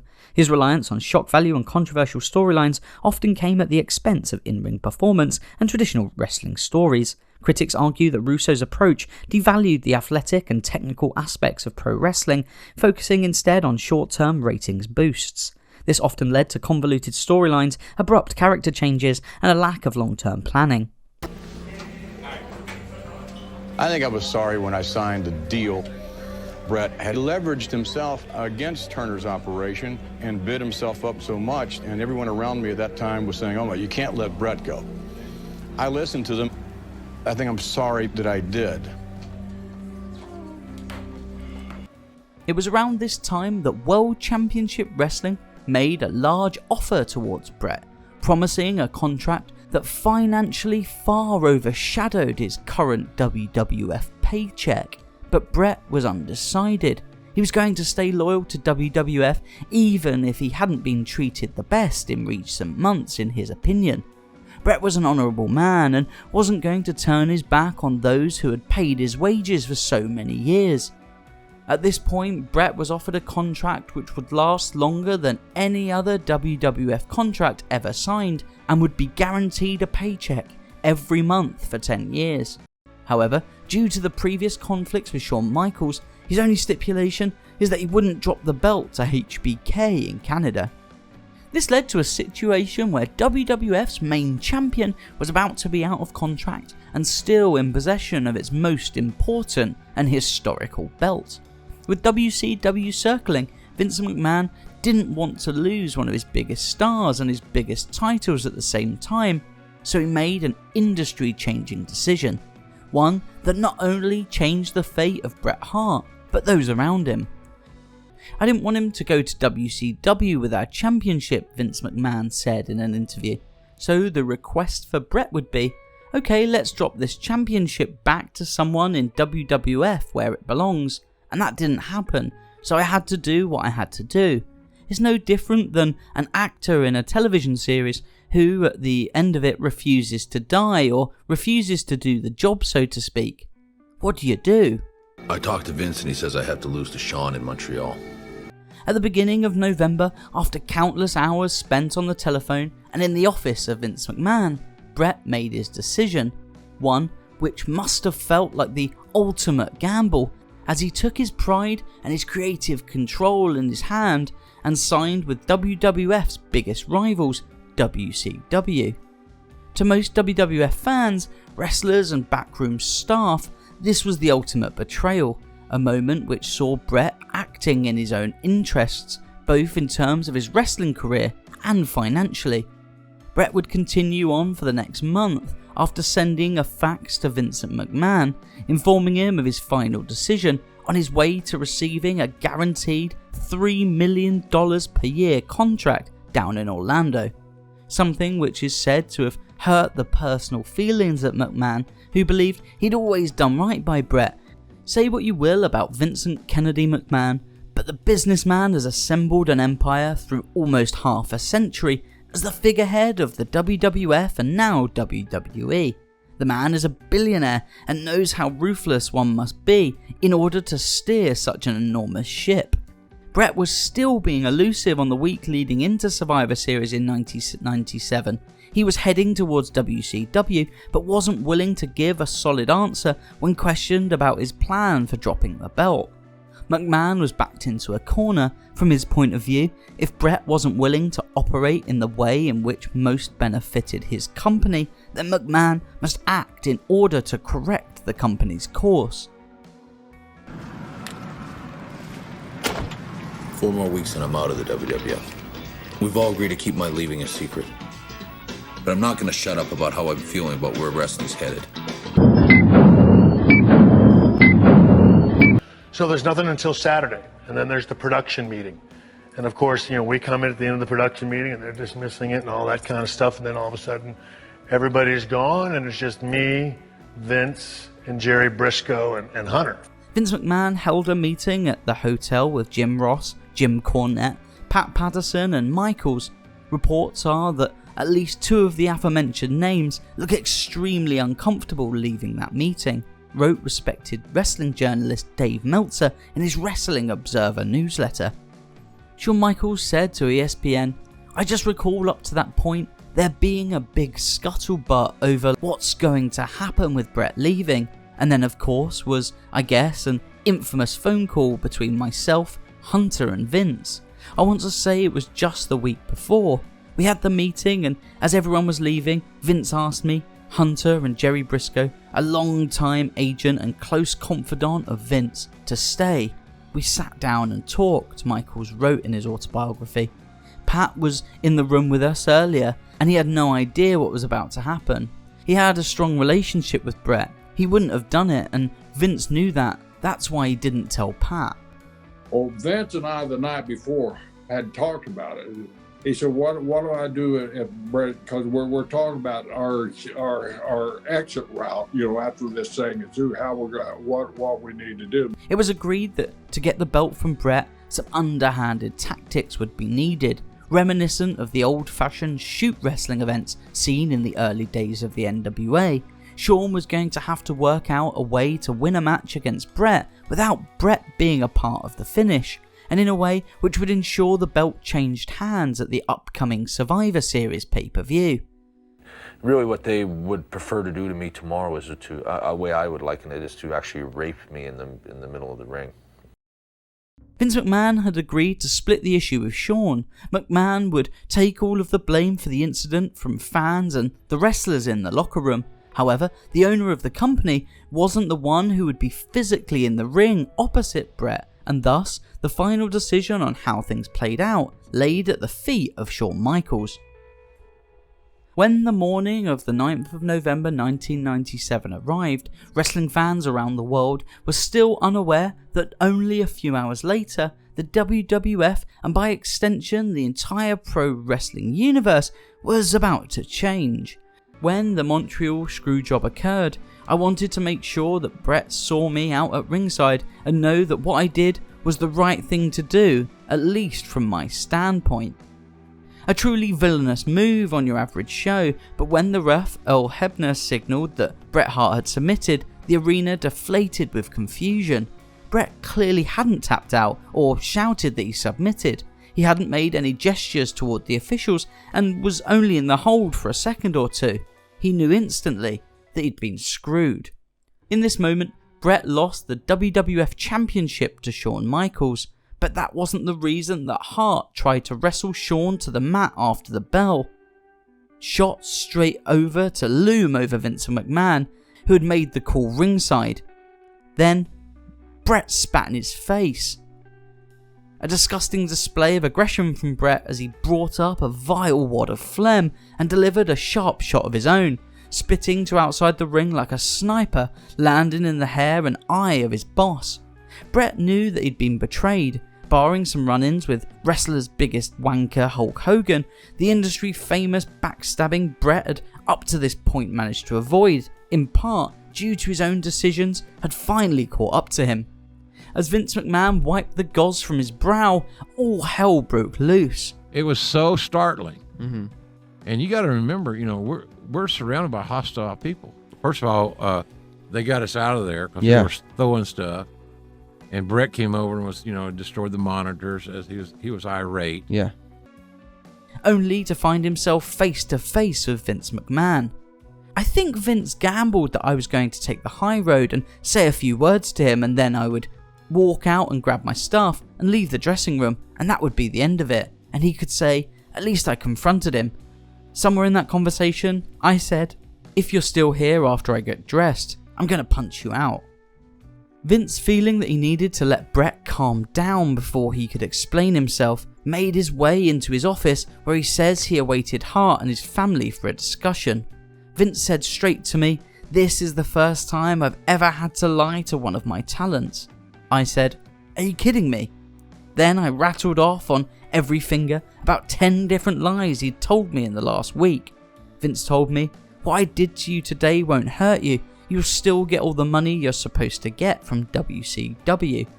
This only served to further confuse and anger Bret and led to a moment which is still a hot topic for debate, with many wrestlers and WWE staff having separate accounts of what took place. However, the facts are that Bret Hart and Vince McMahon agree on one thing. As tensions boiled over, Bret could no longer be restrained and delivered a furious punch towards his boss, one that landed with an echoing thud. "I could have hid," Vince McMahon said. "I could have not gone out to the ring at all. I could have left the building, and I could have done a lot of things. Bret gave me one punch right to the temple on the left side." While his ratings have propelled his family-run company's value to almost $1 billion. Get it?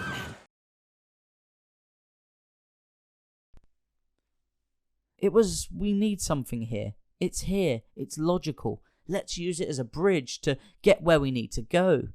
Mr. McMahon at that time was never going to be that long character. You say that now, you look at the McMahon character and what defined Monday Night Raw in so many ways, which were the Steve Austin and Vince McMahon era. At this point, we were only using Vince as the bridge to get us where we needed to go. Following the Screwjob, Vincent McMahon became a staple of the storylines moving forward, taking the final step from behind the scenes, real-life owner of the company, to the fictional Mr. McMahon, a tyrannical and all-powerful boss who sought total control over the wrestlers under his employ, and would stop at nothing to see his favourite wrestlers named as champion.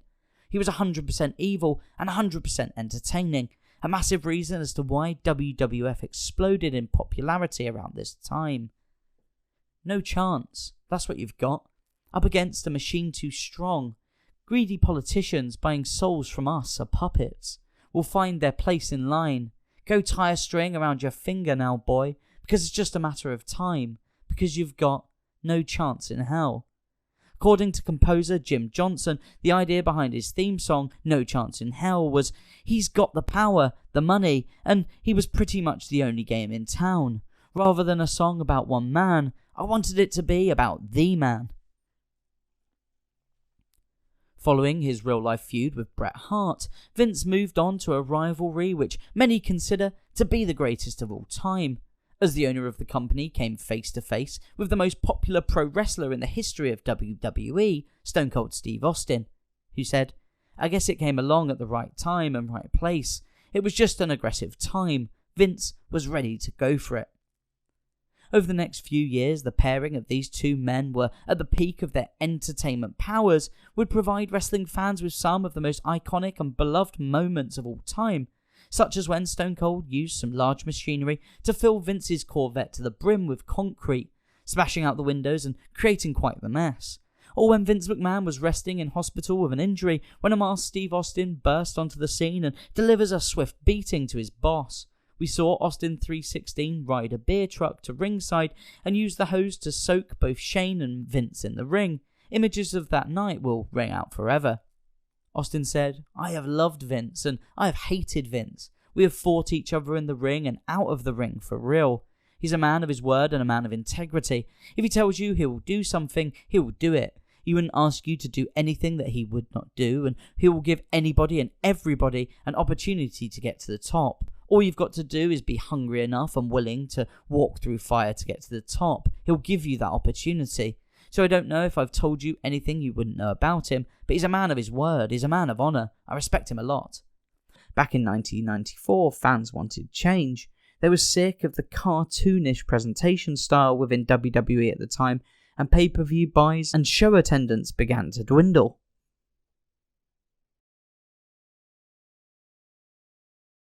Heading in the complete opposite direction, thankfully, WWE decided to paint the blue bars black in the later part of the 1990s, in fitting with their brand becoming more adult-focused, less colourful, and taking a step away from the perceived neon 90s. The black barred version of the WWE steel cage, although only used sparingly, has a real nostalgia to it looking back, and is perfectly fitting with the feelings of change present in the Attitude Era at the time.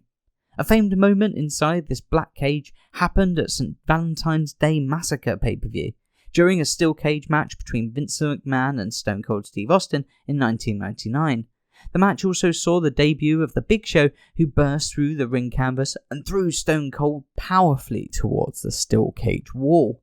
The force of the throw sent Steve Austin through the cage, landing both feet on the floor, and in a moment emblematic of why I love wrestling, won the match and foiled Vince McMahon's plan to have the newly signed Big Show change the tides of the bout. Combined with the rest of the successes during this period, Vince McMahon found himself atop the wrestling mountain, the owner of the monopoly and deliverer of one of WWF's most fondly remembered characters. He was the king of the grappling globe and reaping the rewards. Worth hundreds of millions of dollars at this point, a happy and healthy family at his side through all of his glory.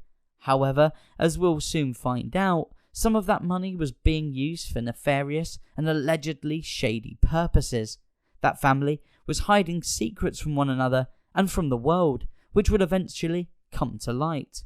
And the character of Mr. McMahon and the real person behind the mask seemingly begun to collide. As this once great icon finds out firsthand what happens when you fly too close to the sun. By the turn of the millennium, the World Wrestling Federation had become the single monopoly within the grappling universe, absorbing their competitors in WCW and a buyout of ECW later, and Vince McMahon was at the helm of the single largest entity that the pro wrestling industry had ever witnessed. However, with all this success, all the world had its eyes on Vince McMahon's company. The worst possible time then, for one of the darkest and most ill-fated days in all of pro wrestling history to occur. I was bitter towards Vince, especially after the Screwjob, and I didn't like a lot of what happened with my brother Owen's horrible accident. But I do believe in retrospect, when we look back, that Vince had probably very little to do with what happened to Owen, like he barely even knew what was going on there. Indeed, tragedy in the ring tonight in the world of pro wrestling. A form of entertainment which is known for its fantastic fiction is now experiencing horrific nonfiction. WWF wrestler Owen Hart, known professionally as the Blue Blazer, died tonight in Kansas City when he fell 50 feet into the ring as he was being lowered from the ceiling at Kemper Arena. The fall occurred in an event called Over the Edge, which was being televised to a pay-per-view audience. The 33-year-old Hart, given immediate CPR by paramedics, as a stunned crowd watched in horror, realizing that something had terribly gone wrong.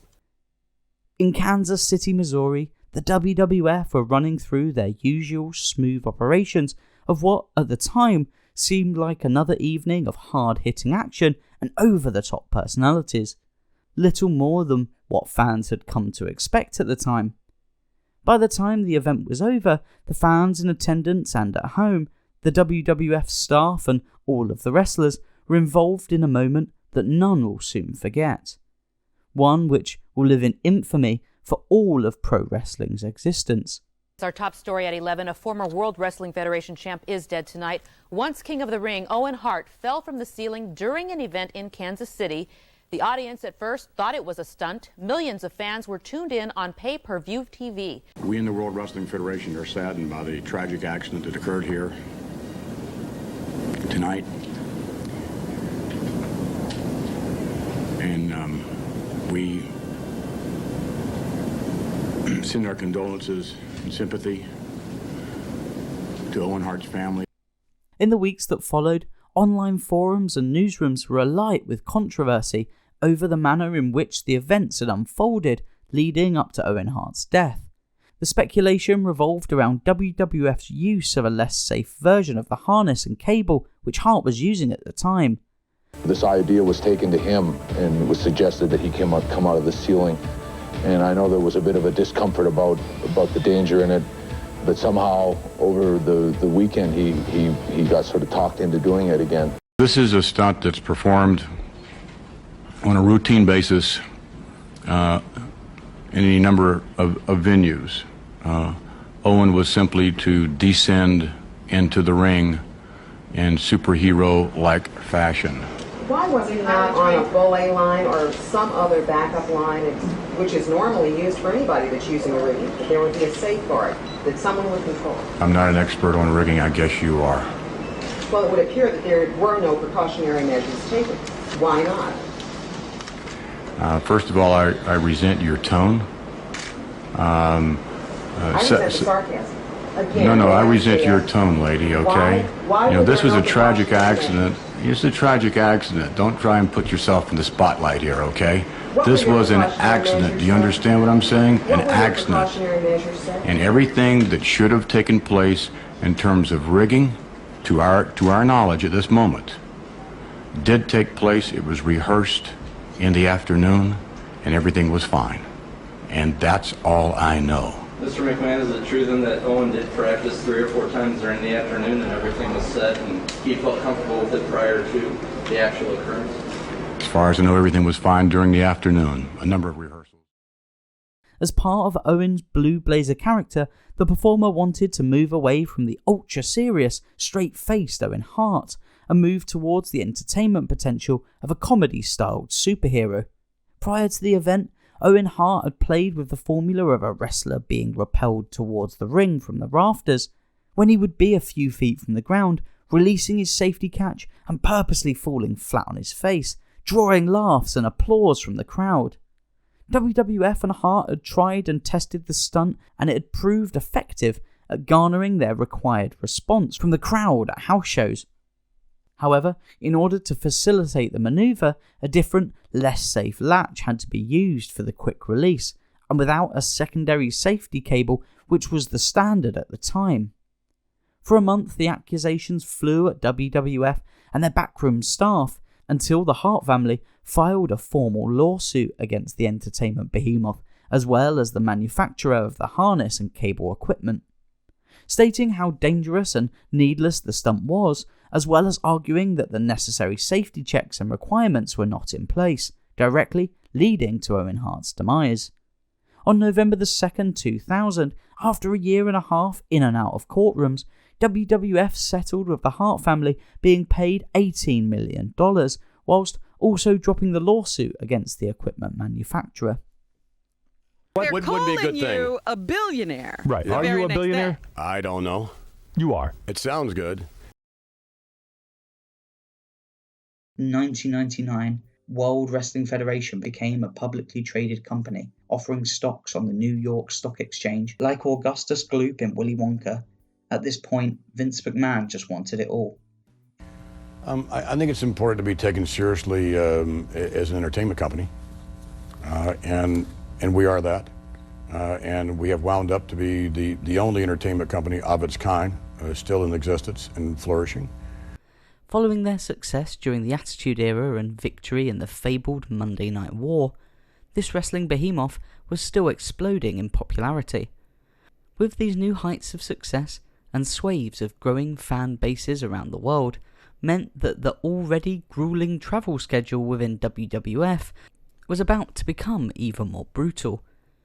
Vince McMahon wanted to continue his world conquest, and part of his plan was to send out his roster of talented men and women to perform in other countries and attract even more viewers. This meant more money for the company, more shows would mean more ticket sales, more advertising revenue, and more profit for shareholders. However, this more demanding travel schedule would also mean that the performers would be more tired, more worn down, and possibly more reliant on stimulants and depressants to help maintain their schedule and energy. With the ever-growing financial gains of the WWE company and its continued success came many perks and upgrades for the performers and show's producers. One of these benefits came in the way of WWE's own personal plane, a private jet brought to fly company executives and important performers between shows in the United States. The idea was that if the company's top decision makers and employees could travel in luxury and spend less time on the road, they could land in the next town or city feeling refreshed.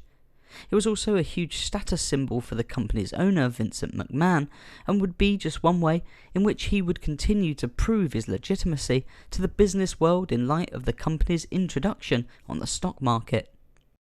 Grossed over $400 million just from licensing agreements alone.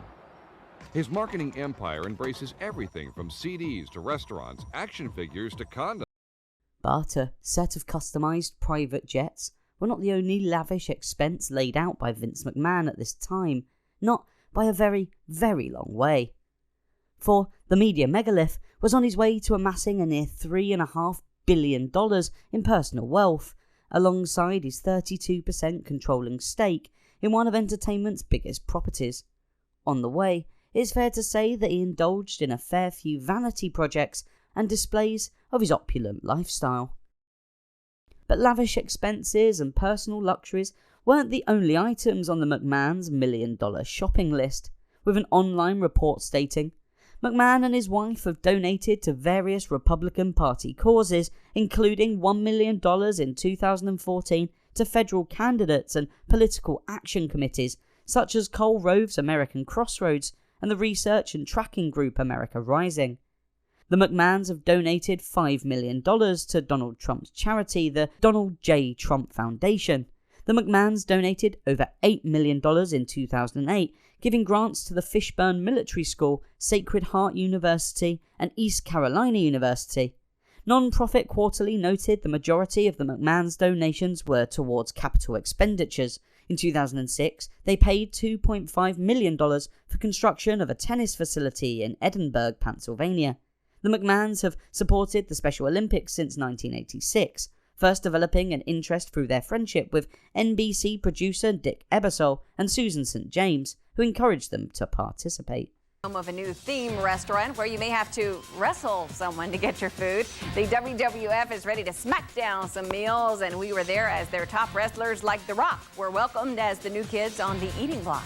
Wrestling fans went wild for their favorite and not so favorite WWF superstars at the opening of a new restaurant bar in New York's Times Square. In late 1999, Vince wanted to usher in the new millennium with style. He decided to rent space inside the Paramount Theatre, one of the prime locations in the famed Times Square in New York. The unveiling of the new mega complex was McMahon and WWF's way of showing their growth to a truly top brand. We're right in the middle of it all, and that's really where we belong. WWF New York opened its doors, promising wrestling fans a closer look at their favourite brand of sports entertainment. Inside the building consisted of an enormous and well-stocked merchandise shop, selling everything from branded t-shirts and replica belts to minifigures and stationery. There was a pro wrestling themed arcade which offered guests a chance to play a whole host of classic WWF video gaming titles.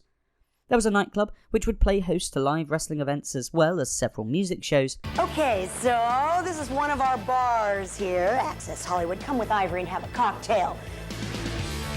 Okay, here we are in the nightclub scene. We got a dance floor for everyone to boogie down tonight and a stage. Now, you know, this used to be the old Paramount.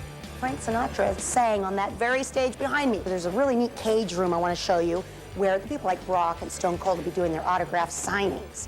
And the main attraction for many, the WWF-themed restaurant, with a chance for you to dig in some classic American chow.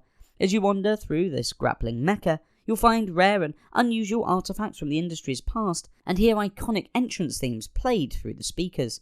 Earlier in the day, sexy female wrestler Ivory gave us a guided tour of the new 46,000 plus square foot complex. As a lifelong wrestling fan, this sounds like a dream. All my nerdy fandom in one place, where fellow enthusiasts from around the world can travel to, all the while enjoying live pro wrestling pay-per-views for free, surrounded by like-minded friends. Fantastic. However, as quickly as the WWF had opened the New York operation, key elements began to fall apart. The prime location which was chosen as the location came at a price, and as you can imagine, being in the centre of one of the world's most desirable cities, that cost was astronomical. Rent on the property being at such an inflated price meant either WWF needed to sell an incredible number of wrestling tees and chicken wings, or the prices would have to inflate to compensate. When the fans' reaction to the WWF New York was more tepid than expected, the price of every item on sale skyrocketed. This meant that you now were paying good restaurant quality prices for what was essentially bar grub. You were paying double for merchandise in stores as you could via the WWF catalogue, so sales continued to taper off. The nightclub could only host so many fans, and thus the free entry and free pay-per-views turned into paid tickets and wristbands, further pushing away patrons. In 2001, WWF played host to the Misfits twice, but failed to capitalise on the uptake in interest in their venue. Even a fabled after-party show, hosted by Prince and featuring Alicia Keys, wasn't enough to give the premise an allure of cool. There was just something about sweaty pro wrestlers, screaming arcade-bashing children, body odour-laden teenagers grabbing all of the merch, and a $30 plate of microwave spaghetti which failed to attract a crowd. The finances for the new venture spiralled, and Linda McMahon held a press conference in February of 2003 to announce that the company would be closing the restaurant and nightclub and focus on the merchandise and international expansion of their brand. 2 months later, however, this was proved to be only the start of the end for WWF New York. The WWE announced that they would be closing all operations inside the building and pulled out of the premises by the middle of the year. The collapse of the business is reported to have cost Vince McMahon $25 million of his own money. The WWE in football. Nah. Vince Russo's style of crash TV always exemplified the idea of living fast and dying young. Working 7 days a week and flying all over the country during one of the most chaotic and intense periods in pro wrestling history would be enough to burn out anyone. Well, almost anyone. Vince McMahon, as we all know, is a freak of nature. He doesn't eat, sleep or stand still, and those around him have always been expected to match his attitude and pace at work. This led to several times where Vince Russo felt burnt out and emotionally drained. The reason why I left the WWE was, I'm a dad, I'm Italian. When Vince McMahon had just added SmackDown to our schedule, never spoke to us about it, and to me and Ed Ferrara it was a big deal because we took great pride in writing Raw. Now, all of a sudden, you're telling us to write another show and we don't want to water down our work. So I went into Vince's office and we had a heart-to-heart, and I said, Vince, listen, I'm not seeing my family at home.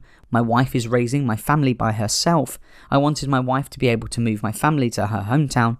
I said, Vince, if I have to fly back to see them on the weekends, Evansville, Indiana, I said, if I just have to fly there, but my wife is literally raising my 3 kids on her own, and bro, I'll never forget, without blinking an eye, he looked me straight in the eye and said, Vince, I don't understand what the problem is. Why don't you hire a nanny to watch your kids? I'm paying you enough. Bro, I'm telling you, as soon as the words came out of his mouth, game was over. He told me right then and there, I don't give a shit about you. I don't give a shit about your family. The company is first. Get a nanny. Game over. In October of '99, Russo was replaced by Chris Kresge as WWF head writer after Russo departed the company. So, I had some people at WCW, I had Jeff Jarrett, I had Kevin Nash, I had a couple of people down there. They hooked me up with JJ Dillon. I flew down to WCW that weekend. Now, you gotta understand, I knew the minute I got on that plane to go to Atlanta, I was working for WCW. The conspiracy theory that Vince McMahon sent Vince Russo to WCW to sabotage it from within is interesting and fun to read about, but is a notable piece of wrestling lore that lacks any credible evidence and is largely considered a baseless rumour within the professional wrestling community. Vince Russo was a significant creative force in the WWF during the Attitude Era, a period known for its edgy and groundbreaking content. He left WWE for WCW in '99, a time when the company was struggling against its rivals in the ratings war. The timing of Russo's move to WCW, combined with the subsequent decline of the company and the radical changes he implemented there, fueled speculation amongst fans. Russo's booking style in WCW, characterised by controversy and often criticised creative decisions, led to further decline in WCW's fortunes. But there's no concrete evidence to support the claim that McMahon sent Russo to WCW just to destroy it. The theory is largely based on speculation and coincidences rather than factual proof. Russo's move to WCW can be more realistically attributed to professional reasons such as career advancement, creative freedom, or financial incentives, common factors in many career changes. Russo has publicly denied the conspiracy theory on multiple occasions. He has explained his move as a career decision driven by his desire for greater creative control than he currently had in the WWF. Vince McMahon has not publicly addressed this conspiracy theory in any substantial way, which is not unusual given his general approach to not giving credence to baseless rumours. Other industry figures and wrestling historians have generally dismissed the theory as a fanciful rumour. While Russo's tenure in WCW is widely regarded as controversial and having a negative impact, it is typically attributed to his creative style and the chaotic environment in WCW at the time, rather than any deliberate sabotage. In the world of pro wrestling, where storylines often blur the lines between reality and fiction, fans are prone to developing and believing in conspiracy theories. The idea of a covert operation to undermine a rival company makes for a compelling story and fits the larger-than-life narrative style of professional wrestling as a whole. The theory provides a simplistic explanation for the complex problems that led to WCW's decline, which involved numerous factors including mismanagement, financial issues, and many internal conflicts. When you look at those first 3 months, bro, the ratings are up. The ratings were working, our plan was going according to exactly what Ed and I discussed. We got to erase everything they're doing, we've got to build new people, we've got to build new stars. It was working perfectly. Then of course, bro, politics played its ugly head. I went home, they brought in different people. In the 3 months that we had built, after 3 months, bro, they had brought it right back down to where it was before we got there. Thus, they called me back. Vince, we need you to get back here. Honest to God, at that point when I went back, I knew we lost the audience. I knew there was no way we're going to get the audience back. We had them. We were building for 3 months. Then they went backwards 3 months to the same crap they were doing. It's done. It's over. Obviously, I had to go back because I was contractually obligated, but I knew at that point, bro, we were not going to get these people back again. Why would I condone this kind of activity and risk this alleged kind of revenue? Torrie Wilson, a notable figure in both WCW and WWE, recently opened up about the treatment of female talent during WWE's Attitude Era, a period marked by its controversial approach to women's wrestling. During this time, women were frequently featured in degrading segments, such as mud pit matches, bikini contests, and matches where the objective was to strip one's opponent. These segments, often masterminded by Vince McMahon, highlight a troubling aspect of the wrestling industry's history, reflecting a time when female performers were subjected to objectification and diminished respect, both in and out of the ring. Wilson's insights provide a stark reminder of the challenges faced by women in wrestling, shedding light onto the broader issues of gender discrimination and exploitation within the sport. In 2001, Vince continued his attempts at conquering the world of lowbrow entertainment when he entered into financial discussions with the founder of successful pornography enterprise Girls Gone Wild. WWF had worked closely with the company when they collaborated on a special episode of WWF Gone Wild. Vince McMahon saw the owner, Joe Francis, as an ally. Vince was interested in buying Playboy, and Joe Francis was also interested in buying Playboy for different reasons. So they both had different goals. They were both interested in the same property, so I got those two together, and Linda had a meeting with Joe in Los Angeles because of me. WWE had sent many of its top female stars to Playboy for revealing photo shoots, which reportedly sold millions of copies. The likes of Chyna, Torrie Wilson and Sable all taking off their clothes as part of a cross-promotion between Vince's company and the legendary smut magazine. But a deal could not be completed for Vince's financial takeover of the brand. The pair of companies continuing their partnership, it wasn't until 2008 when WWE gained a television PG rating when it formally distanced itself from the Playboy brand and pornography in general. Never underestimate Vince McMahon when it comes to being ferocious, cutthroat, and most of all, petty in business. When he was unable to finalise a deal to purchase Playboy, he no longer wanted any of his performers appearing in the publication. This made the entire situation rather complicated when Chyna modelled nude for Playboy in the November 2000 issue. They offered her the WWE Championship belt, but Vince said, "But you can't do Playboy." Because she got offered to do Playboy, she chose Playboy over the belt. This is said to have caused friction between Chyna and McMahon backstage in WWE at the time. Vince says, "If you do Playboy, you don't get the belt." She said, "F the belt, I'm doing Playboy." Soon after, tension behind the scenes between Chyna and Vince McMahon had reached fever pitch, when discussions between Jim Ross, who was at the time head of talent relations within WWE, and Chyna could not agree upon the terms and finances of her new contract. Joni left her Chyna character and her old life within the company behind. Was the fleeting moment of worldwide celebrity with Playboy worth it? With hindsight, I believe even Joni would say no. That part, no, because I thought, it's photos. I know it's going to look good and it's Playboy. To be honest, this is going to sound real dumb, but I hadn't really even thought about the fact that I was kind of going to be nude, because Playboy was such a popular magazine. I was like, this is going to be awesome, right? Playboy parties and all that.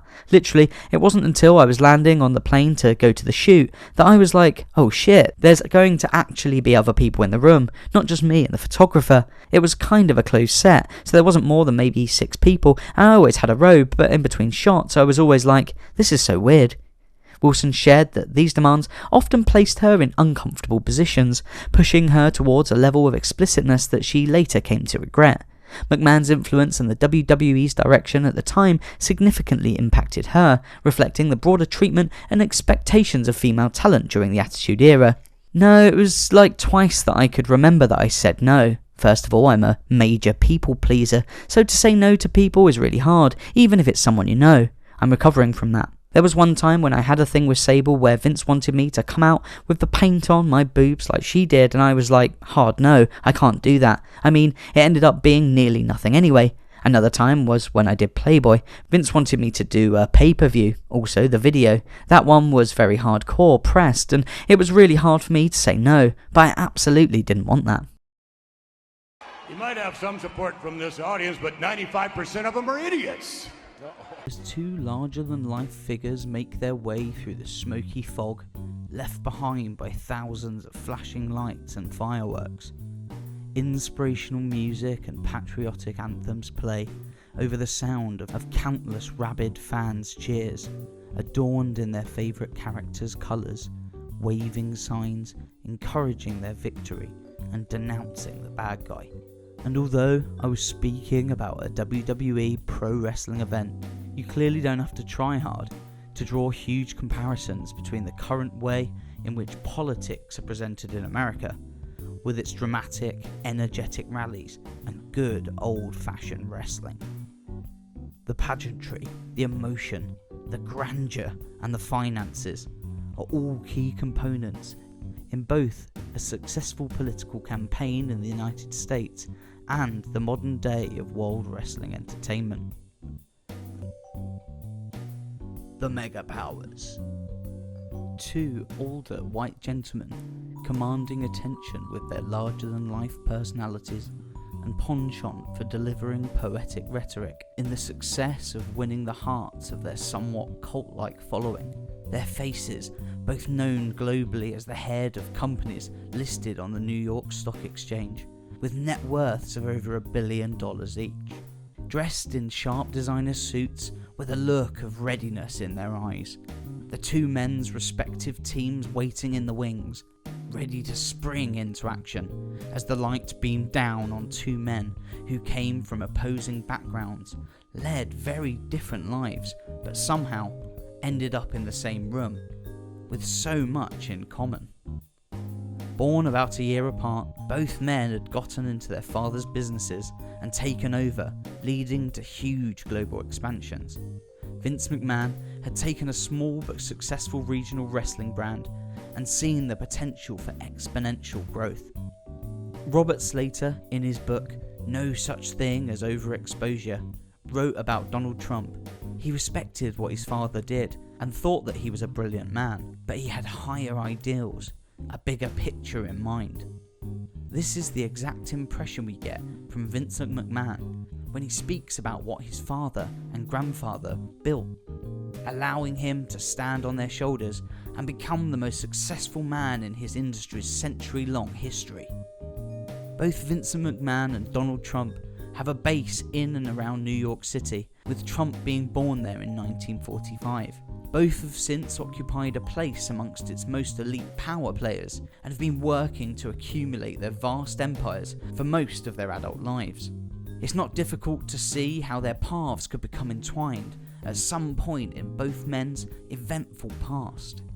The real Donald Trump appeared a few weeks later on WWE's television. Portrayed as the people's champion, Donald Trump cut off the much-hated Vince McMahon character mid-sentence from the safety of a video link displayed on the enormous screens in the arena, to question whether McMahon really had the support of the WWE fans and whether Vince was delivering on his promise of giving the crowd value for money. In an opulent display of wealth, at this moment, Trump showered the live audience with money falling from the rafters, and in a scene reminiscent of the game show in the film Matilda, the fans reached to the ceiling and lapped it up, warming to the business magnate from New York, and not WWE.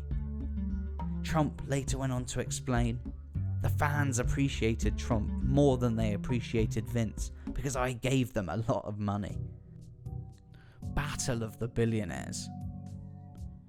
The next time Donald Trump would appear on WWE television would be to build towards a match at WrestleMania 23, which, thankfully, would be fought by Trump's proxy, ECW champion Bobby Lashley, against a proxy of Vince McMahon's choosing, which ended up being the Samoan Umaga. When Donald Trump and Vince McMahon came face to face in this WrestleMania press conference, they expertly played their hands and had the world's media outlets perking up their ears. In weeks prior, Trump had expertly provoked the owner of the WWE into going to war. Both men had made it a personal affair, with insults slung at one another, building to a stipulation being added to the match during a painfully awkward 23-minute contract signing, one that would see the loser, either Trump or McMahon, have their heads shaved in defeat. The Battle of the Billionaires, as it became known, was watched by over 1.2 million homes around the world as part of a WrestleMania 23 event which made over $5 million in ticket sales alone, some of whom had paid for their entry in the hopes of seeing one of these giants of the business world humiliated on a grand stage. And boy, how the fans weren't disappointed. After Umaga lost the match and Bobby Lashley was declared victorious, the pair of Trump and Lashley, with the aid of special guest referee Stone Cold Steve Austin, strapped the chairman of WWE down. Trump then laid in some of the worst looking punches in pro wrestling history and proceeded to take turns shaving Vince completely bald. Stone Cold Steve Austin then proceeded to flip the crowd on its head and delivered a shock Stone Cold Stunner to Donald Trump and finished the segment on a high, where most fans seemed jubilant with the idea that both the billionaires were defeated and the working class everyman, Stone Cold Steve Austin, came out on top. Money continued to play a role in the on-screen friction between Trump and McMahon when, whilst accusing McMahon of taking his fans for granted once again, Trump proceeded to announce his purchase of WWE's flagship brand, Monday Night Raw. Trump promised to put on a show that was unprecedented and did exactly that, when the next week's episode of Raw was presented without adverts and commercial breaks, and proved extremely popular with fans, bringing in Raw's highest viewership for more than 7 years. So believable was this on-screen storyline that the rise in viewership was tarred with the fact that WWE's stock price took a dip nearly 7% the day after Trump and McMahon made their storyline declaration. In an attempt to rectify the situation, Donald Trump quickly sold the show back to McMahon, and in a desperate last-ditch effort, Trump stated, "I've got a lot of people, a lot of friends, a lot of billionaire friends, a lot of guys who want to buy this from me. I could double my money anytime I want to sell." From 2001, when Vince soon realised that in order to better manage the enormous roster he was now the sole owner of, he would need to split the company into two separate and competing brands, with WWE SmackDown and Raw to air as rival programs with rival rosters. The brand split meant that, in opposition to the dastardly McMahon character, the other show would be run by another on-screen manager. Mere days after it was announced that Vince had purchased WCW, a simulcast took place where both companies' shows would air simultaneously under the ownership of WWE. However, on the night, just as Vince was celebrating his business strategy, his son Shane came across the airwaves from the WCW portion of the show. As the program went off air, Shane explained that when Vince was about to purchase the company, Shane managed to somehow sneak in and alter the WCW contract. Where the new owner's name was found on the paperwork, it did say McMahon, but to the shock of audiences around the world, it said Shane McMahon. This led to the beginning of the invasion of Vince McMahon's company at the hands of their long-term Monday Night War rivals. Over the next few years, we saw the likes of Mick Foley, William Regal, and even Stephanie McMahon take up the role of opposing manager to Vince McMahon. Around this time, Ric Flair arrived back in the company after 8 years away in WCW and took control of Raw. Flair proclaimed himself the joint owner of the company, which caused a huge backlash from McMahon. The pair's feud boiled over on the microphone and led to a street fight at the 2002 Royal Rumble. Ric Flair won the match, but Vince McMahon managed to maintain control over SmackDown. When Vince defeated Flair in a match in June later in the year, he became the sole owner of the company once again. During this time, Vince's on-screen character began to grow and evolve. With it, he needed a cast of supporting allies to help him in his evil undertakings and to oppose his devilish deeds. When it was decided by the writing team of McMahon that they would introduce Vince's fictional family, they could find no better actors for the role than the real-life counterparts they were attempting to depict. Linda McMahon appeared on screen as Vince's wife and confidant. However, she regularly foiled her husband's sexual conquests and at times operated as the co-owner of the company during storylines and in real life. When Vince was caught having a storyline fling with Trish Stratus, his wife Linda fell into a vegetative state due to the shock. Their doting son Shane came to Linda's aid and was furious at what Vince had caused. Vince spent the following weeks pushing his wife around in a wheelchair whilst he lusted after Trish in full views of the television cameras, as well as his children and wife. Trish was forced to parade around in her underwear and even made to act like a dog in the middle of the ring. This led to a match at Wrestlemania in 2001 between Shane McMahon and his lecherous father, with Trish Stratus, Stephanie and Linda McMahon ringside, and Mick Foley acting as guest referee. It was a complicated setup, but at its core, the match told a violent and brutal story of a son gaining revenge for actions by his father on his mother, something which Vince admits was cathartic, taking into account his own interactions with an abusive stepfather. The highlight of the match came when Linda rose from her wheelchair behind Vince's back and delivered a swift but effective kick to her husband's testicles. A moment which, regardless of how silly it sounds 20 years on, received one of the most emphatic and excitable crowd reactions in recent memory.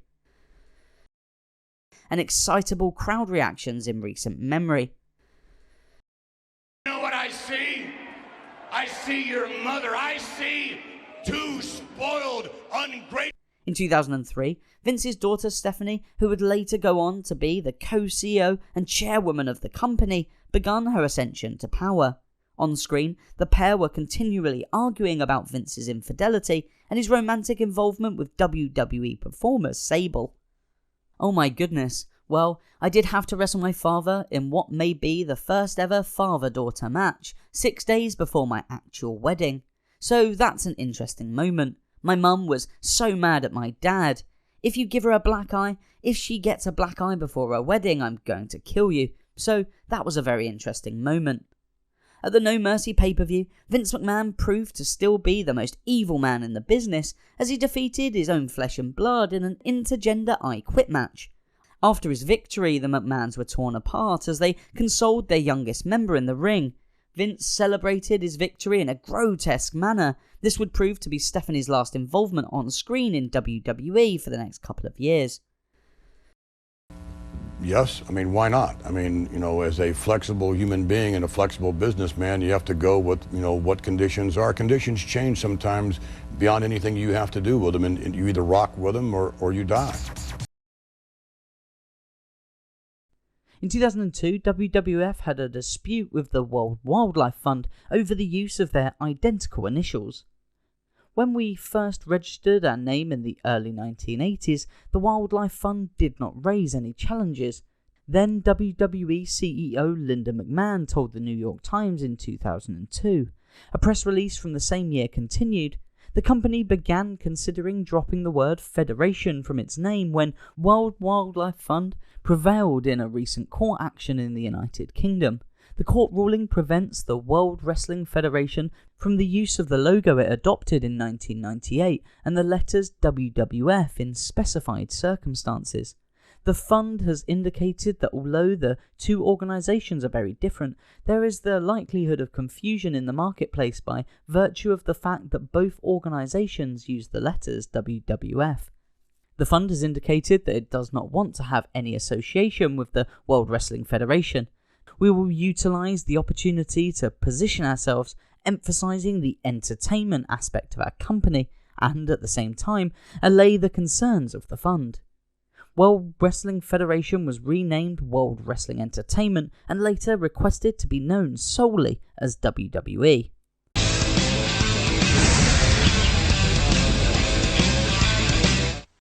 In 2003, following the invasion of the NWO and the return of Hulk Hogan, Vince McMahon began to interfere in matches to ensure that the invaders from WCW would not dominate his roster. During the iconic match between Hogan and The Rock, McMahon came to ringside and distracted Hogan, allowing for The Rock to attack him from behind with a chair before gaining the victory. This led to bad blood between Hogan and McMahon, and their storyline carried on through much of the year. When it came time for the pair to finally oppose one another in the ring, Wrestlemania proved to be the most fitting of stages. After all, if you go back to the very beginning, Wrestlemania 1, almost 2 decades prior, an event set up in Hogan's name and used as a tool to promote the company's top star, created and funded by Vince McMahon.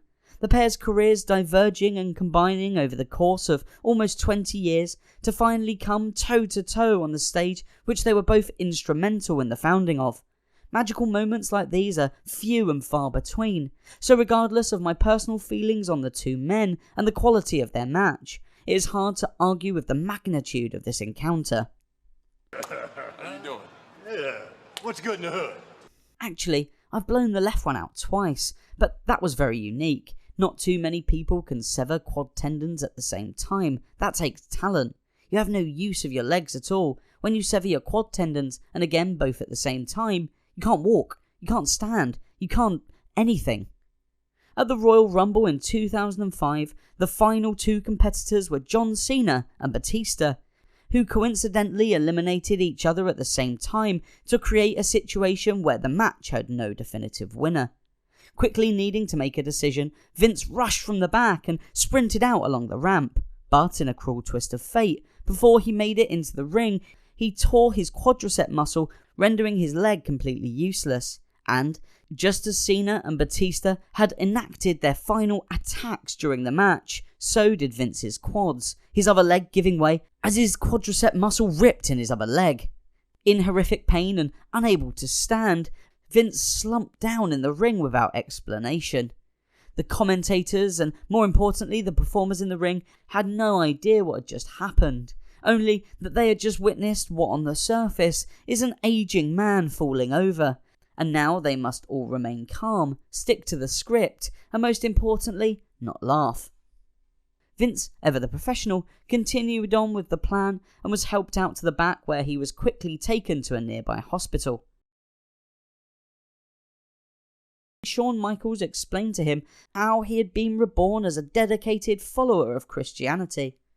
The pair were embroiled in a feud for much of 2006 and had Pro Wrestling Illustrated Match of the Year during their no-holds-barred bout at WrestleMania 22.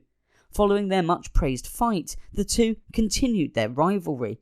This led to what is probably the most blasphemous match in all of pro wrestling history, when, at Backlash, Vince would team with his son Shane McMahon to take on the duo of Shawn Michaels and the Almighty God. That's right. In the weeks leading into the event, McMahon and his family attended church, knelt down to pray, and generally made a mockery of religion. As God was introduced to the ring, a ray of light represented the most holy entity in the universe as Somebody Call Your Mama played out over the speaker system, accompanied his debut inside of WWE. McMahon's argument was that because he didn't believe in God, Shawn would essentially have to fight two men in a handicap match. In a way, it's a shame, as Shane, Vince and Shawn put on a terrific and bloody affair. Brutal weapon usage punctuated really engaging wrestling from Michaels. The inclusion of a fictional god character only served to distract from the otherwise stellar display in the ring.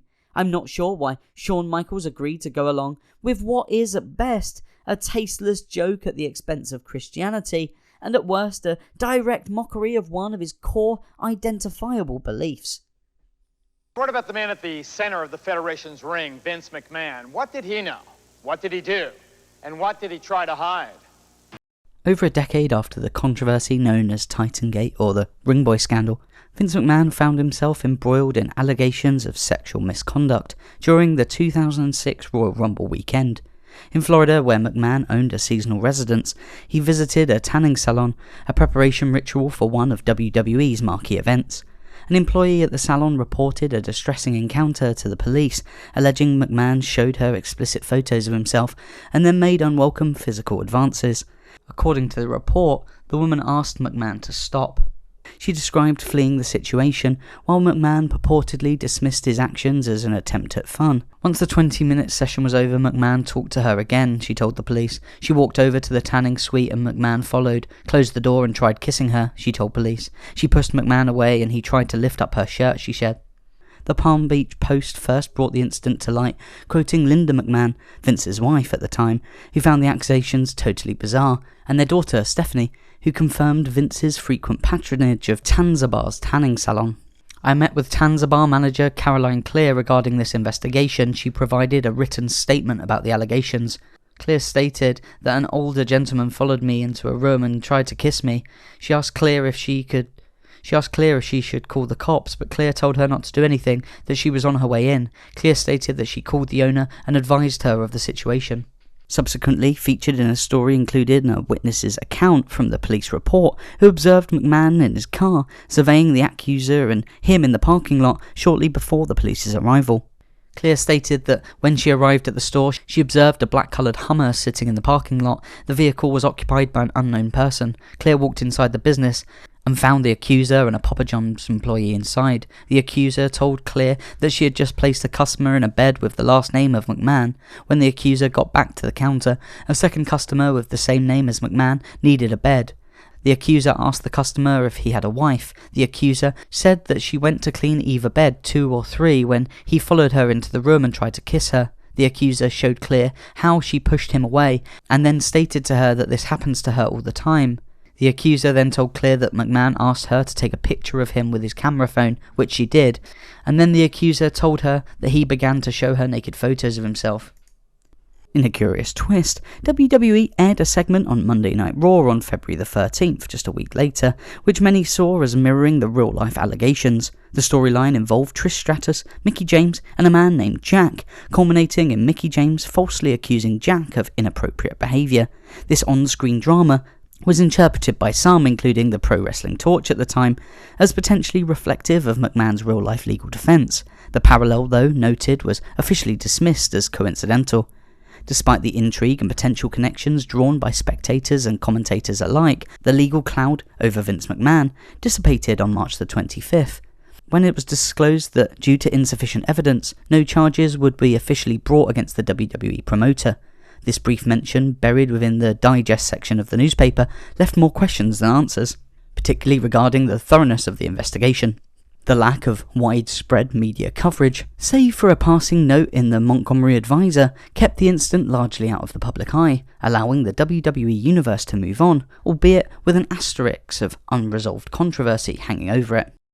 Despite the allegations, the South Florida Sun-Sentinel newspaper reported that McMahon faced no charges, and the incident sank into obscurity until January of 2018. One publication suggested police had found sufficient evidence for charges, yet prosecutors deemed it below their threshold for action.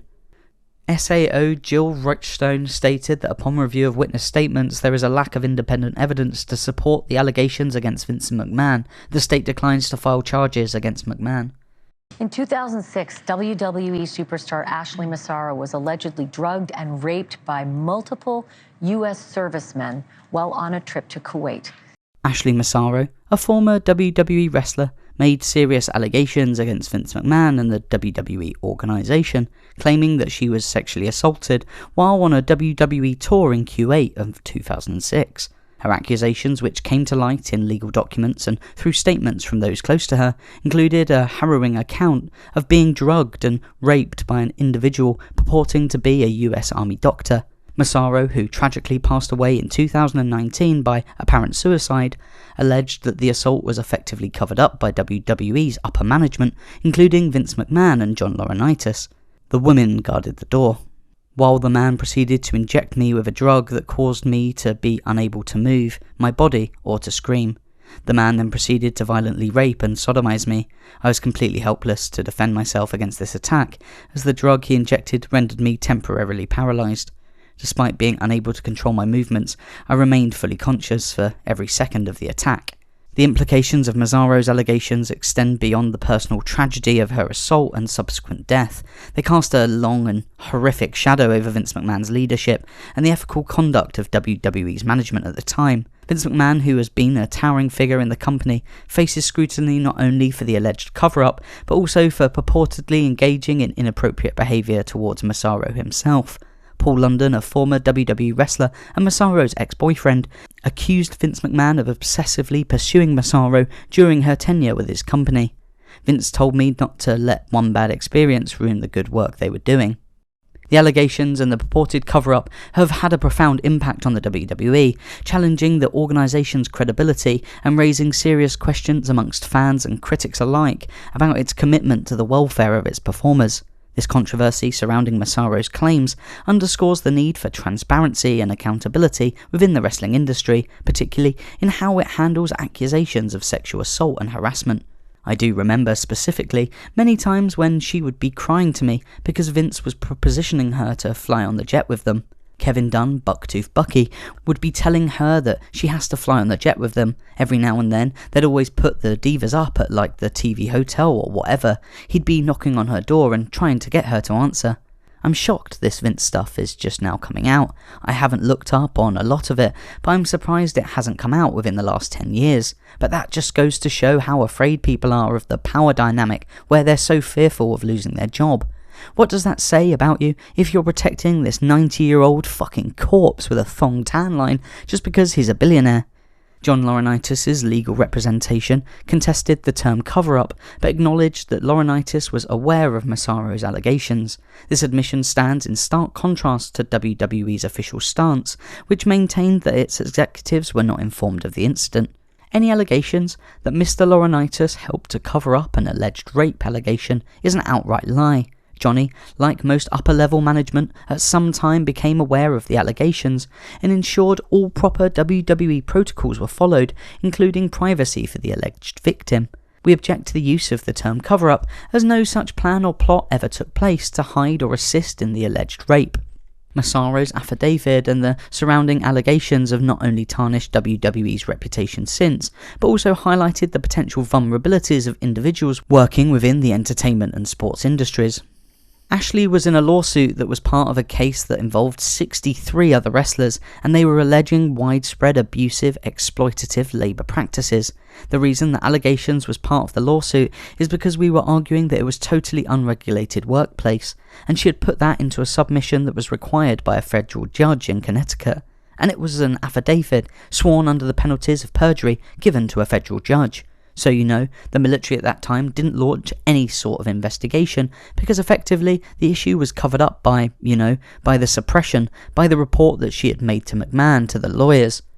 This doesn't come as any surprise to followers of McMahon or the WWE because the culture was so toxic, so the sexual exploitation was just part of the overall control. The wrestlers function in an in-group subculture where they're governed by a code of silence called kayfabe, and this basically prevents people from speaking out because they'll lose their job and they'll lose their livelihood. And so my understanding from Ashley, and I think this is well known to anybody with even remote familiarity with the ins and outs of the WWE. I believe the allegations were that McMahon himself was commonly seen kissing the divas in rooms and so forth, and that when she rejected his advances, she met the fate of many other wrestlers, which was that her career was going to come to an end, and that's essentially what happened. In the wake of Massaro's death and the revelations contained within her affidavit, the wrestling community and its fans have been forced to reckon with the darker aspect of an industry that often celebrates larger-than-life personas and storylines. These disgusting allegations against Vince McMahon and the WWE's handling of Ashley Massaro's assault serve as a stark reminder of the real-world consequences of dismissing or covering up such serious claims. During my time with the WWE, I had observed Vince McMahon making out with other divas in the locker room, but he never paid attention to me, and I assumed I was not his type. This changed after my Playboy cover was released. I was fortunate enough to be allowed to fly on the company jet and stay at the same hotels as the executive for a period of time so that I could get home faster to spend more time with my daughter. On one of these occasions, Vince was attempting to get me alone with him in his hotel room late at night, and I felt extraordinarily uncomfortable.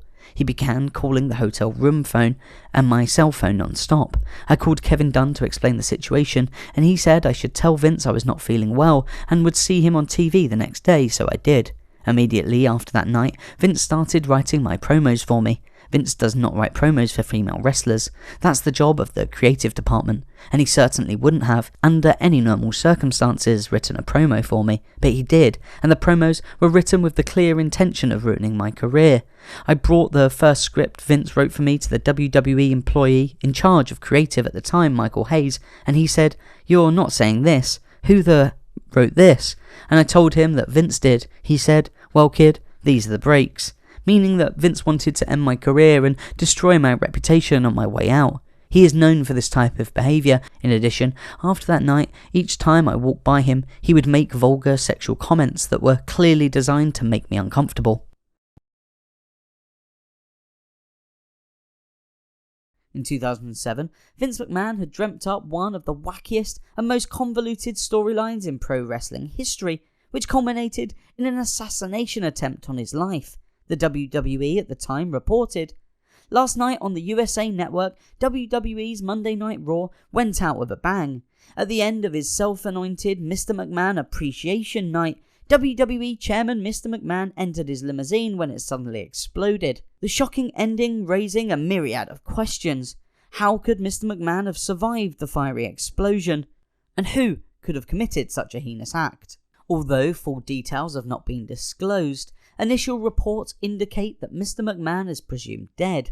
An official investigation into Monday night's events is currently underway, with no one being ruled out as a suspect. Throughout the night, people from Mr. McMahon's past, from Donald Trump to Snoop Dogg to Bob Costas to Stone Cold Steve Austin, had less than flattering things to say about the WWE chairman. But would any go so far as to actually blow him up? The question of who done it, as well as the fate of Mr. McMahon, will be on everyone's minds as the WWE saga continues on Monday Night Raw. Unfortunate isn't the right word. What happened next was such an awkward and terrible coincidence that it is hard to put the blame on any one single person, of course, except for Chris Benoit. Following the on-screen death of Vince, news broke around the country that Benoit and his family had been brutally murdered inside of their own home. When police got to the home, they found Chris Benoit's body, his wife's body, and his child's body. They also found steroids in the home. And when asked by reporters if the steroids could have played any part in the murder-suicide, the DA, Scott Ballard, said, quote, "We don't know yet. This is one of the things that we'll be looking at." And yet, almost immediately after, the WWE comes out with a statement saying steroids, quote, "were not and could not be related to the cause of death." How could you possibly know that? The toxicology reports are out. They're not going to come back for several weeks. So how can you so definitively say steroids played no part? And obviously this is not an act of rage. It's an act of deliberation when you do something like this over 3 days. It's not an act of rage, be it steroid rage or roid rage, whatever it's called, or any other rage. Scheduled for a live event in Beaumont, Texas, and it was very much unlike Chris not to make live events. And that was on Saturday, correct? Yes, that's correct.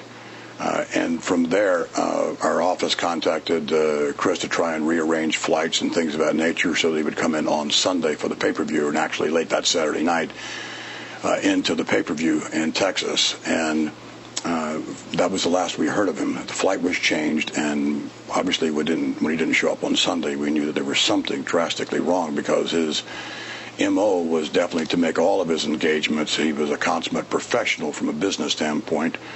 So we knew something was really wrong. Cops saying in a press conference just a couple of hours ago that they found the wrestler hanging by a pulley on some exercise equipment in his home gym. This has been so devastating as a father and a grandfather and a father figure to all those associated with our brand.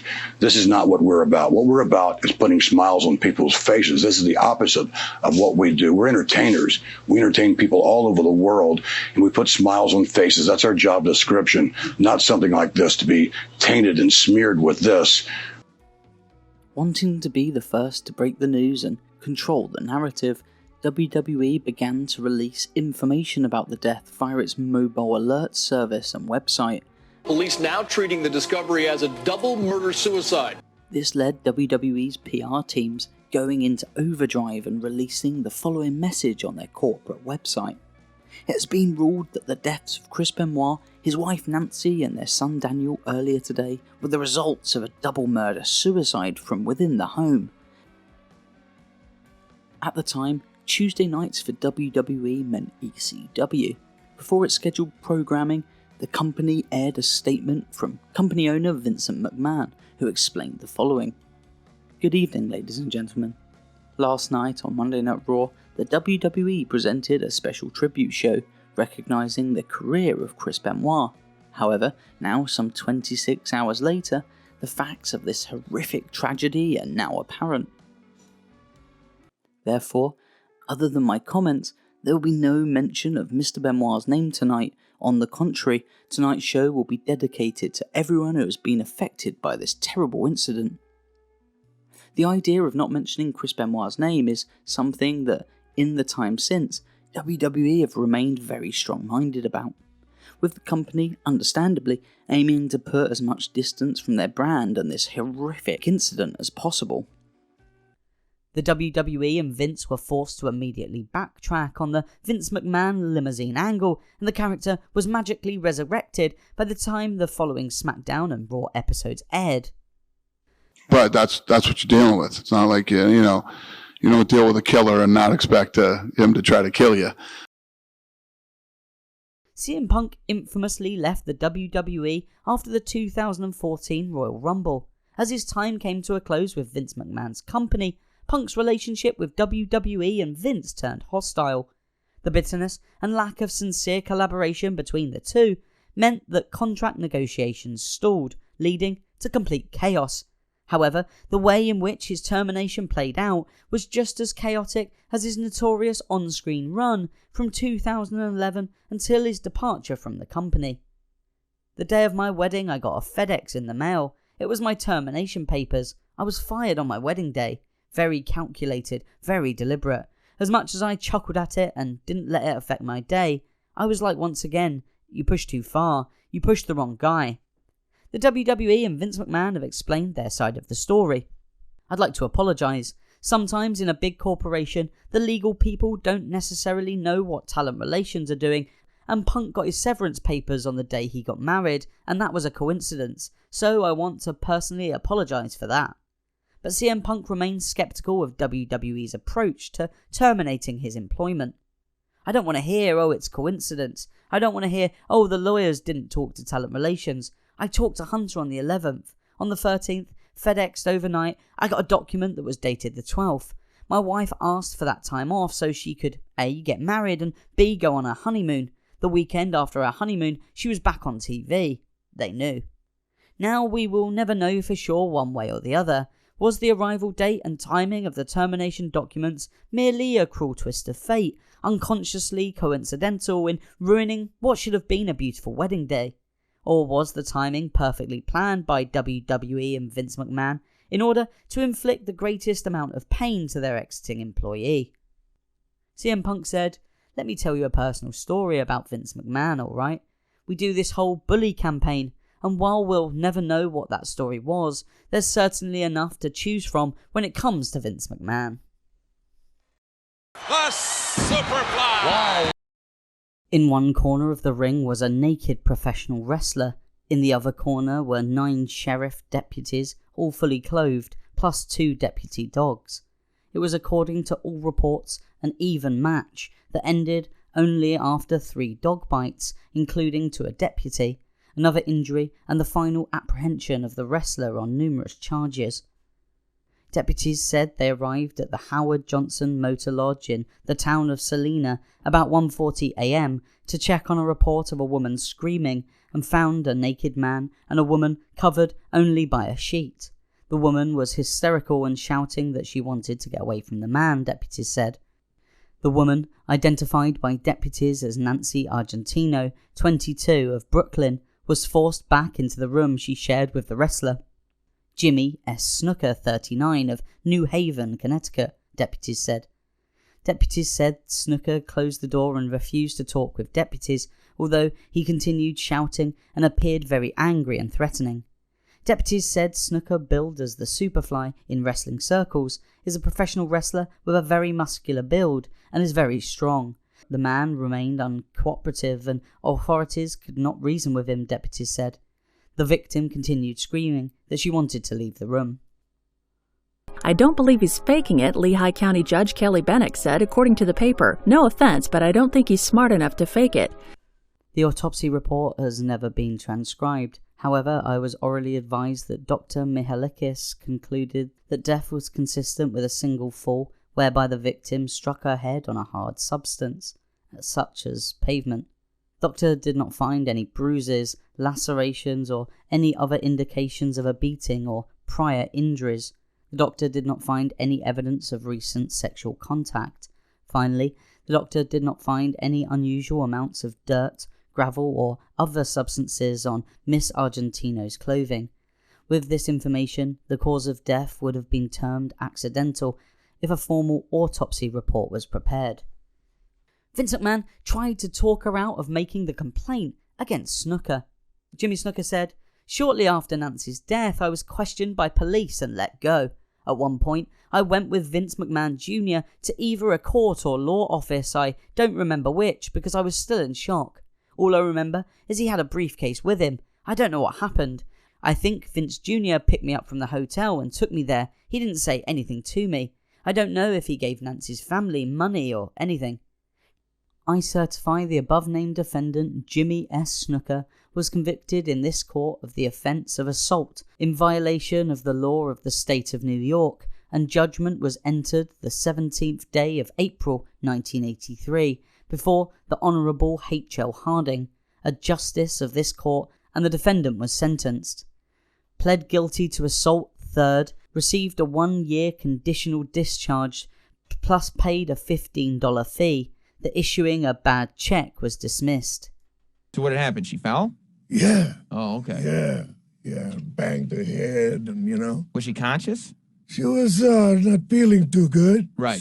Jimmy McDevitt, Vince McMahon's lawyer, sent his response to a documentary maker who had covered the mystery surrounding the Jimmy Snooker case, saying, "Your insinuation that Mr. McMahon in some unspecified way kept authorities from charging Jimmy Snooker for murder in 1983 is an odious lie."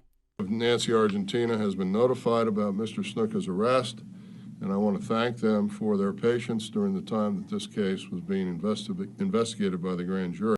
However, Vince McMahon's involvement is not mentioned in any of the legal case files, but Snooker not only remembers going to the court with the owner of the WWE, but also that he had a briefcase with him, mentioning that even Snooker wasn't sure if his boss paid off the murdered woman's family. He was the high-flying superstar of wrestling, but now Jimmy Superfly Snuka is in the battle of his life.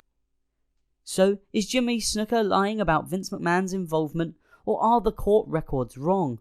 Or, even more mysteriously, were the legal documents purposeful in their omission of McMahon as a way of distancing the police from the large suitcase full of cash they had just taken as a bribe?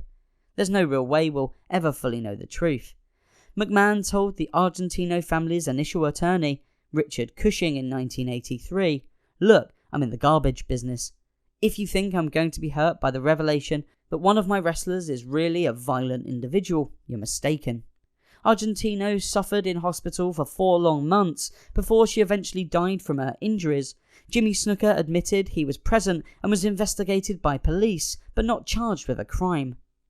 That is, until 2015, when the case was reopened. Snuka was charged with misdemeanor assault in the 3rd degree, felony assault count in the 2nd degree, and misdemeanor counts of resisting arrest and obstructing government administration. Snuka, however, was deemed unfit to stand trial due to his age and mental health. No formal connection was ever made between Vince McMahon and the Snuka case, with the former Superfly superstar passing away before any conclusion could be made about his guilt. This is Camp WWE, a short-lived animated series which focuses on the lives and stories of several iconic pro wrestlers from the WWE roster, reimagined as school children attending an imaginary summer camp. Undeniably, the owner of the WWE in real life and the owner of the camp in the animation, Vincent McMahon steals the show. His voice work is excellent, and as he lends his gravelly tones to the dark humour which is written for his 2D persona, it's a perfect fit. As a businessman in real life, Vince McMahon is a person who is reserved about his personal life and respected within his own world. On screen, in both live action and animation, Vince McMahon excels at playing the evil boss. Camp WWE pushes this further, and I must say that every scene he featured in was a delight. Perhaps not every one of his jokes was equally hilarious, but the joy you can hear in Vince's voice as he delivers offensive and sometimes sickeningly dark humour, to me was a real giggle, and maintained this level through the show. Vince McMahon acts as the head of Camp WWE and treats it as if he is indeed running a billion-dollar company akin to real-life WWE. Throughout the show, stupid studios have thought of creative similarities between the two jobs and push it further to show McMahon's character as equal parts evil dictator and hilariously unaware. Vince McMahon is aware of the leg up he was given with regards to his position within the wrestling landscape, and as such, he has never shied away from his desire to afford his own children the same advantages. WWE financial records show Shane McMahon was paid a total of over $1,300,000 as a performer within the company, despite only entering the ring for a match on one occasion. In the lead up to the Royal Rumble in 2022, Shane was selected as the man who would be responsible for the way in which the action would be scripted during the match. Shane was executive vice chairman of the board of directors and a minority owner within the WWE, but seemingly he took that power and completely abused it. Shane inexplicably planned the main action points of the match around himself, which made no sense regarding the lead up to the match, nor did it make any of the performers in the bout look good. It created zero memorable moments and only served to drag the atmosphere of the entire event to a screeching halt. After making it to the final 3, Shane made his way to the locker room where he was greeted by anger and friction in regards to his involvement and production of the Rumble match. Vince had no choice. Shane created chaos, had everyone in an uproar, pissed off everyone in the Rumble, openly buried other producers, and was changing things that Vince wanted. Vince had no other choice but to send him home. A few days later, Vince proved that he had to side with the company over his family and that Shane's privileges had run out, ending Shane's contract and firing him from his duties in WWE. After Shane had left the building, Vince was reported to have shouted, "Shane will never get another pop in this company as long as I'm around." Through it all, through the betrayal, heartache and backstabbing, there is something about Vince McMahon which has endeared him to his employees and business colleagues throughout his entire career. My relationship with Vince was great. We were very close the first time I was there, and then we had a falling out in 2006, and we didn't really speak for 11 years. But when I met him back again in 2017, when I came back, it was like nothing ever happened. We were hugging each other, telling each other that we loved one another. We just picked up where we left off. Though there have been many who have sworn to never return to WWE after a life-altering intervention from the owner of the company, there have been only a small number of names who were once scorned by Vince but did not make amends eventually. It wouldn't matter if I was 36. I think that you have to overcome the stereotypes sometimes. Vince is not hip, he's not with it. I've never been cool, I could give a shit about that. But you listen to people and you try to give them as much creative ability as possible, it makes them more invested. If there's an idea that I really like and a performer says, "I'm not so sure, I don't like that," I say, what's the alternative? If they have an alternative that's better, great. There's no pride of authorship. That's the way to go. Thank you very much. But you do need to lead. You can't just wait. You need to lead, that's for sure. Here's what I'm offering. Not buying it, here's what I'm offering. Because you can't dictate to the audience what they're going to like. Bruno Sammartino returned to the company and embraced Vince McMahon after decades away. The Ultimate Warrior buried the ill feelings and was celebrated by the company and by Vince before his death. Stone Cold Steve Austin came back after being fired by a man he saw as somewhat of a father figure. There's just something about this business magnate which attracts people in for life. So many have come out in support of McMahon through his countless trials and tribulations. Still to this day, dozens of performers have explained how they cherish their relationship with Vince, owe him their gratitude, and in some cases their careers. Vince McMahon may be ruthless and at times even heartless, but it is clear that behind the scenes, his warmth and dedication to his company and its employees has never wavered, even until his final days atop the mountain. I think there is a locker room and an office filled with fabulously wealthy people thanks to the 22-hour workday of Vince McMahon for the past 40 years. I have absolutely nothing bad to say about Vince McMahon. What a hypocrite I would be to say anything less than extraordinarily complimentary things about that man. His work ethic, his willingness to put in 22 hours a day, every day, 7 days a week, 365 days a year for 40 years, is why we are all fabulously wealthy. He'll never get the credit or understanding that he truly deserves and he earned. These relationships with his talent have come at a permanent cost for Vince throughout his entire career. All of the time spent maintaining the status quo and doting on his performers' needs meant Vince has admitted to neglecting his wife. WWE founder Vince McMahon has stepped away from wrestling as the board of the company investigates a $3 million payment made to a former employee with whom he allegedly had an affair. Unbelievable! Unbelievable! Vince McMahon has openly admitted to having a highly active and ferocious sexual appetite. I've got an insatiable appetite for life, and I want more, more, more. In 2022, all of this unusual sex and built-up tension came to a head when detailed information about allegations against Vince McMahon became public knowledge. It comes amid a scandal revealed earlier this week by the Wall Street Journal. The board of directors is now investigating whether McMahon paid $3 million in hush money to a former employee with whom he apparently had a consensual relationship. A long list of offences came to light, all of which are as disgusting as they are regrettable. As far back as 1992, a former WWF female referee had made claims that when she denied McMahon's sexual advances, she was raped in a company-owned limousine. Rita Chatterton said that Vince had continually requested oral sex from the young performer and had become aggressive when he was initially shut down.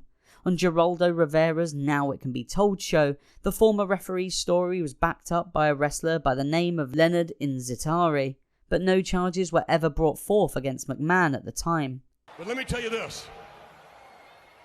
In 2006, Vince was once again accused of sexual harassment by a female whilst visiting a tanning salon in Florida. A young woman claimed that Vince had attempted to grope her while she was working.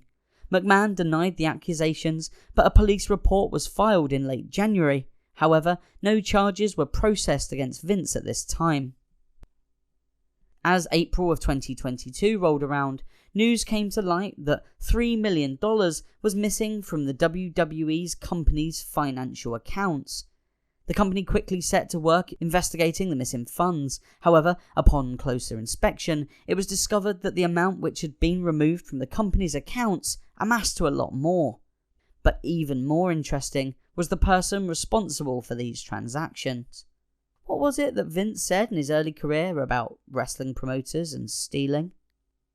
I have pledged my complete cooperation, and I will do everything possible to support the investigation. I have also pledged to accept the findings, whatever they are.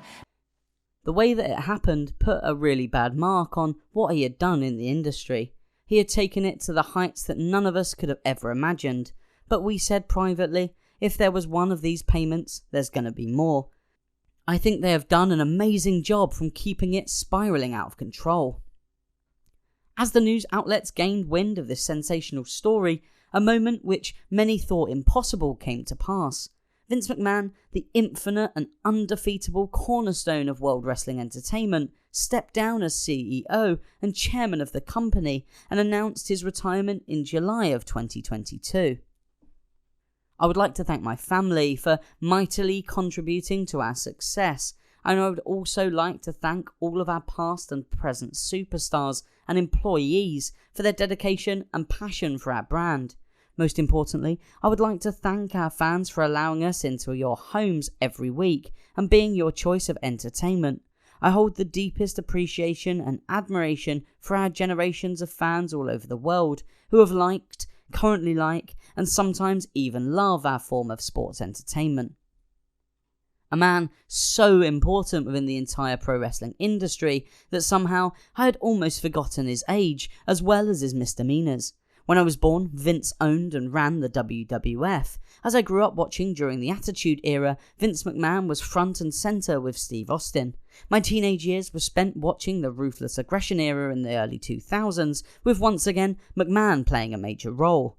Through my 20s, Vince had always been there as once again WWE evolved to incorporate the very future of the business in NXT and its female roster, and now I am 30 and Mr. McMahon has been here my entire life. Like everyone else, I'm mostly just kind of surprised. I don't think anybody's ever made as big a footprint as Vince McMahon. I feel kind of sad about it actually. I know people probably think I would be gloating or happy to see him go through what he's going, but I don't. I feel bad that it happened, or whatever happened. I think his loss or his absence from the business will be sorely missed. It feels almost surreal to have witnessed his downfall, and, in a way, I'm sad that it ended in such a distasteful manner. I mean, is there a surprise in any industry when it happens? And really, when you look at it, it's not illegal. He had an affair, paid the lady off to not say anything and moved on. People want to jump on it, but there's still always an undertone of it's wrestling.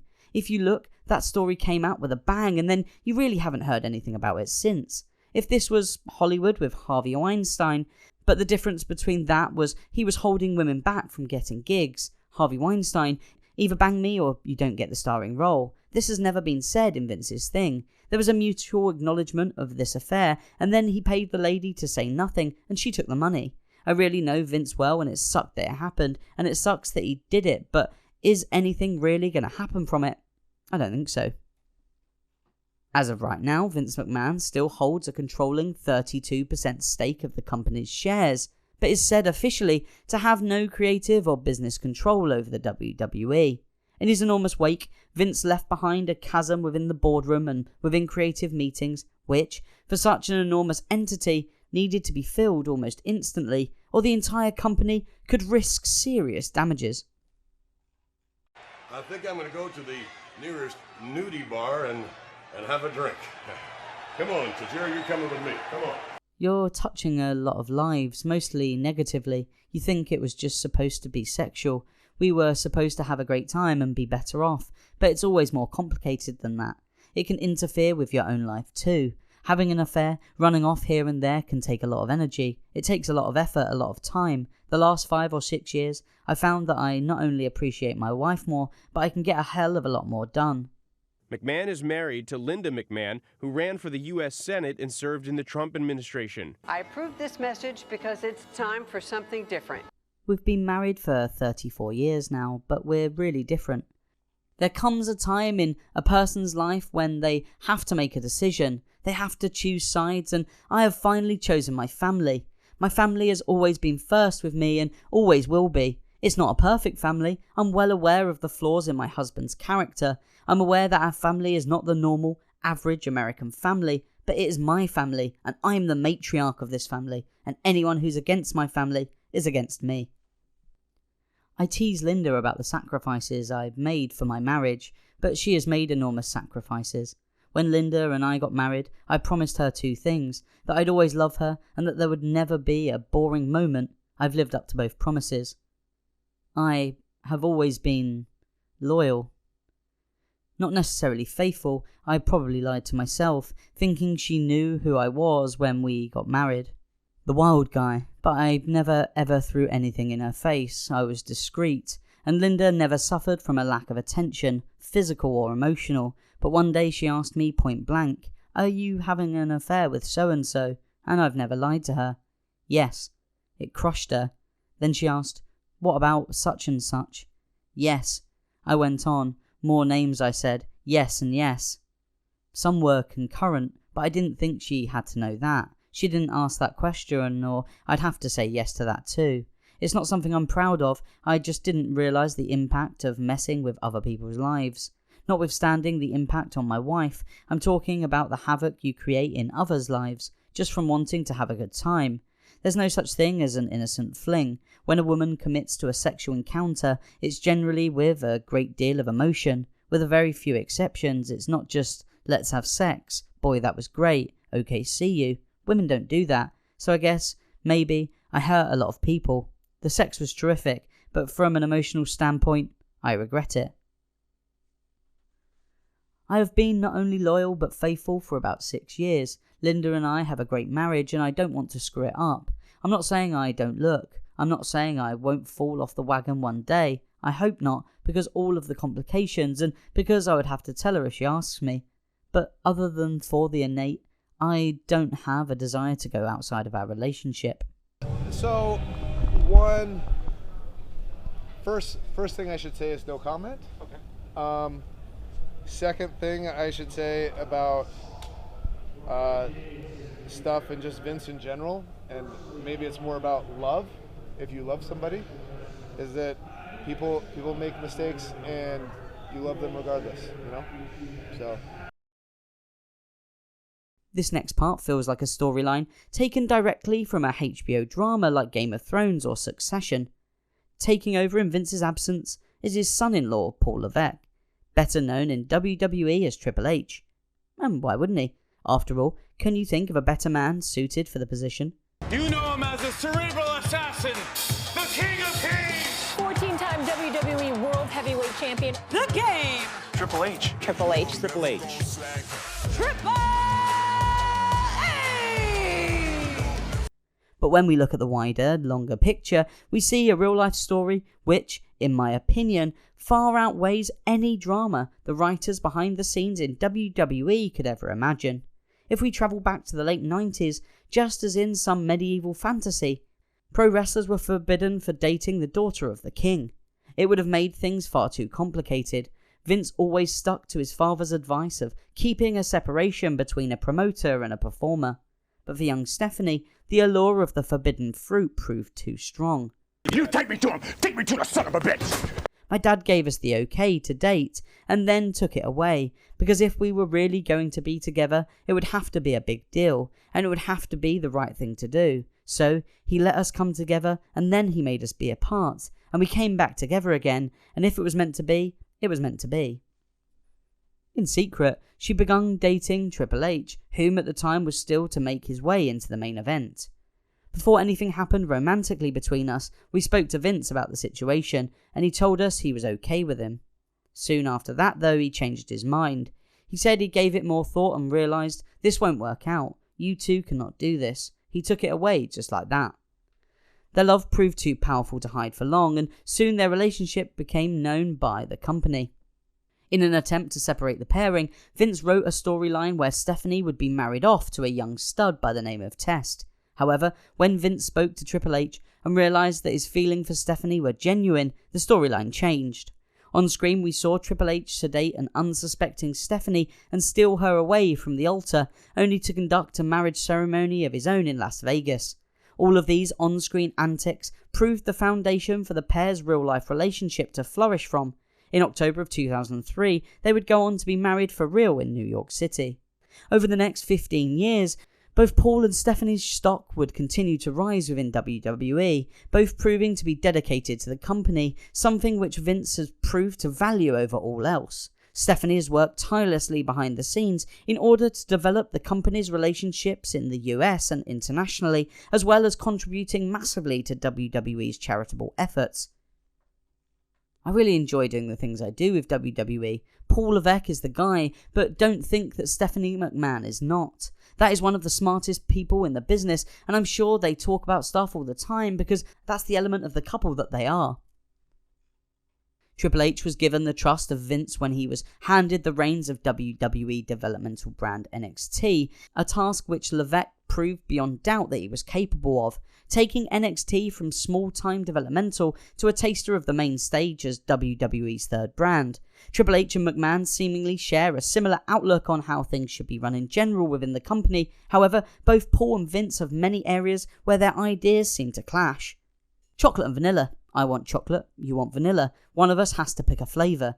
Vince would always pick the flavour. Now it's my turn to pick the flavour. It's all good, it's all ice cream, but it's my time to pick the flavour, and I have to be confident in these decisions. I can't look back and say, what would Vince want to have for flavour, because it just wouldn't be authentic then. Look, in some manner, I think for both of us it's a tough situation for him, and I think in some manner, it's even harder for me, even now that he's not in the equation, and he's not in any way, shape or form, but it's hard to think about, right? That he's not here, and I think in that moment, it was hard for him to think about somebody coming in and doing what he's done for 50 years successfully, better than anybody in the world. So yeah, there was definitely that moment, definitely giving me advice, but also in some manner, most of that advice was centered around, this is what you've been sitting next to me learning how to do for 25 years, and you got it. Just be confident in your decision making, listen to people, be open to ideas, be collaborative with other people, things like that. Just wonderful advice. When tragedy struck and Paul Levesque suffered a heart attack, his position atop NXT was vacated.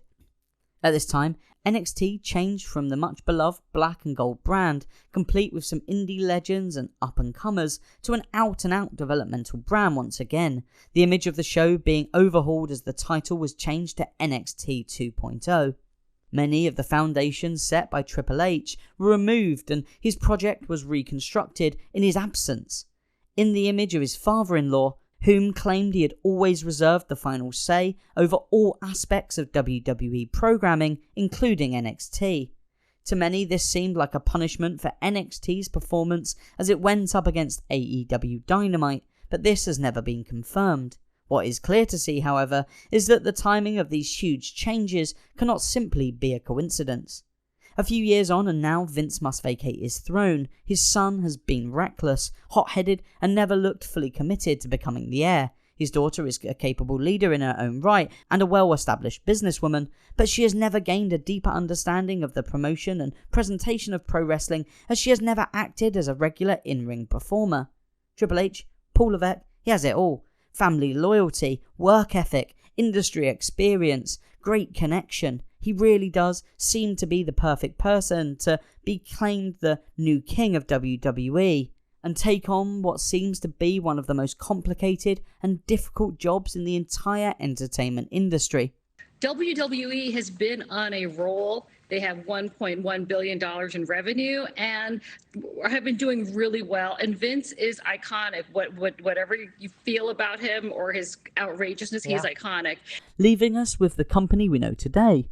WWE has been responsible for some of the most influential and iconic moments in entertainment history, promoting shows across 150 different countries worldwide, holding more than 300 live events a year with hundreds of millions, if not billions of fans interacting online and watching at home.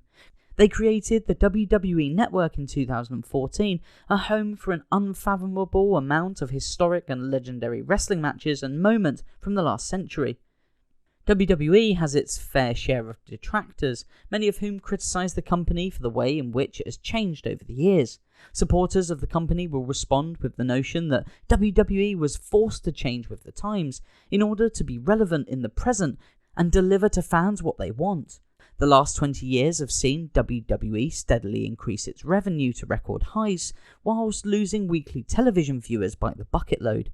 Perhaps as everyone transitions from traditional... Vince McMahon, the infamous founder of World Wrestling Entertainment, has resigned as executive chairman of its parent company. The move came a day after McMahon was accused of sexual assault and sex trafficking in a lawsuit. A former WWE employee, Janelle Grant, claims she was physically and emotionally abused by McMahon. He's denied the allegations and says he's stepping down out of respect for the WWE universe.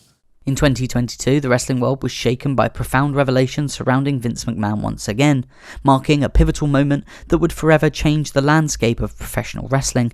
On June the 15th, it emerged through investigative efforts that the WWE Board of Directors had enlisted an independent law firm to delve into the allegations concerning a $3 million settlement Vince McMahon had purportedly paid to a former subordinate a few months prior.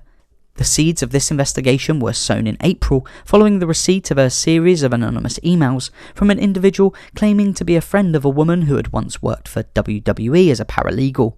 When I see Vince do all the things he's done from the 80s, 90s and early 2000s, I was not surprised. Some of it a little, but yeah, the guy is a billionaire who owns a company. He's done it all, seen it all, and wants to do more and see more. I don't know, I'm not a billionaire. I'm not surprised. I hear people say they're surprised. I'm not surprised. The guy was a maniac. Vince has been a guy who's been mired in controversy for much of, like I'd say, for on and off for the last 35 years. But this is, by far the worst. The investigation unearthed further settlements with other women, casting a shadow over McMahon's conduct. According to the emails, the paralegal's salary had doubled from $100,000 to $200,000 annually after she commenced a sexual relationship with McMahon. Moreover, the emails accused McMahon of passing her like a toy to John Laurinaitis, then the head of talent relations, where her professional situation further deteriorated. Text messages that were shared around this time have since been used in these legal allegations and are available online. I'd rather not put them up on the screen right now because they are absolutely disgusting, but you can go and check them out yourself if you're a complete pervert. The friend's emails and texts painted a distressing picture, claiming the paralegal had been compelled to resign out of fear, following a multi-million-dollar payment from McMahon and lawyer Jerry McDevitt intended to silence her. McDevitt countered these claims, insisting that no payment had been made to the paralegal upon her departure and no allegations of sexual harassment were made by her. However, the claimant had not suggested the settlement was made at the time of her departure, indicating she left WWE after receiving the settlement. I have pledged my complete cooperation to the investigation by the special committee, and I will do everything possible to support the investigation. I have also pledged to accept the findings and outcomes of the investigation, whatever they are. A WWE spokesperson later asserted that the relationship was consensual, though this does not address the broader ethical questions about the power dynamics and consent in such relationships. Several hours later, McMahon opened SmackDown Live with a great fanfare. "It is a privilege, as always, to stand before you here tonight. The WWE Universe," he said during the June the 17th, 2022 broadcast. "I'm here simply to remind you of the 4 words we just saw in what we call a WWE signature. Those 4 words are then, now, forever, and the most important word is together. Welcome to SmackDown." In July of 2022, even graver allegations were brought to light. The board's investigation found 3 additional settlements totaling over $12 million. Among these, a $7.5 million settlement was paid to a former wrestler who alleged McMahon coerced her into performing sexual acts, followed by professional retaliation when she resisted further advances. These settlements, particularly from the era post-Me Too movement, underscored a troubling pattern of behaviour and the challenges of accountability in powerful circles. This led to widespread views from the wrestling fandom that whilst McMahon was under such scrutiny, he should step away from his role within WWE, regardless of if he was guilty or not. Out of respect for the WWE Universe, the extraordinary TKO business, and its board members and shareholders, partners and constituents, and all the employees and superstars who helped make WWE into a global leader it is today, I have decided to resign from my executive chairmanship and the TKO board of directors, effective immediately. The investigation also revealed settlements with a WWE contractor who accused McMahon of sending unsolicited nude photos and broader sexual harassment, leading to a $1 million settlement in 2008, and a former manager who alleged a sexual relationship initiated by McMahon resulted in a $1 million settlement to maintain her silence in 2006. As the saga unfolded, the broader implications for Vince McMahon and WWE became clear, highlighting a critical moment of reckoning within the world of professional wrestling. Further reports revealed more about the paralegal's connection with McMahon, including their shared living situation and her unorthodox recruitment into WWE. The narrative that unfolded was one of complex personal and professional entanglements, with additional details shedding light on the environment within the WWE legal department at the time. It wasn't long before more rumours began to spread about Vince's involvement with WWE, amidst the deafening calls for the business magnate to step aside. However, WWE was in the process of a huge sale, with licensing rights and television deals in the works with Netflix. The only way for WWE to fully capitalise on this opportunity is for me to return as executive chairman and support the management team in the negotiations for our media rights, and to combine with a review of strategic alternatives. My return will allow WWE, as well as any transaction counterparties, to engage in these processes, knowing they will have the support of the controlling shareholder. Experts are saying, all right, Brian, thanks for those numbers. And happening right now in the WRAL Live Center, former WWE CEO Vince McMahon is now the focus of a federal criminal investigation. And this all comes as prosecutors tried to determine if he broke federal law surrounding recent allegations of sex abuse and sex trafficking. Those allegations were made public after a former employee came out and filed several lawsuits against him. McMahon said that federal officials have confiscated his phone. He did release a statement last week denying all of the allegations against him. Michelle. In the tumultuous year that followed, the leadership landscape of WWE underwent significant transformation. Vince McMahon, the company's long-serving CEO, stepped down amid escalating scrutiny over grave accusations of misconduct.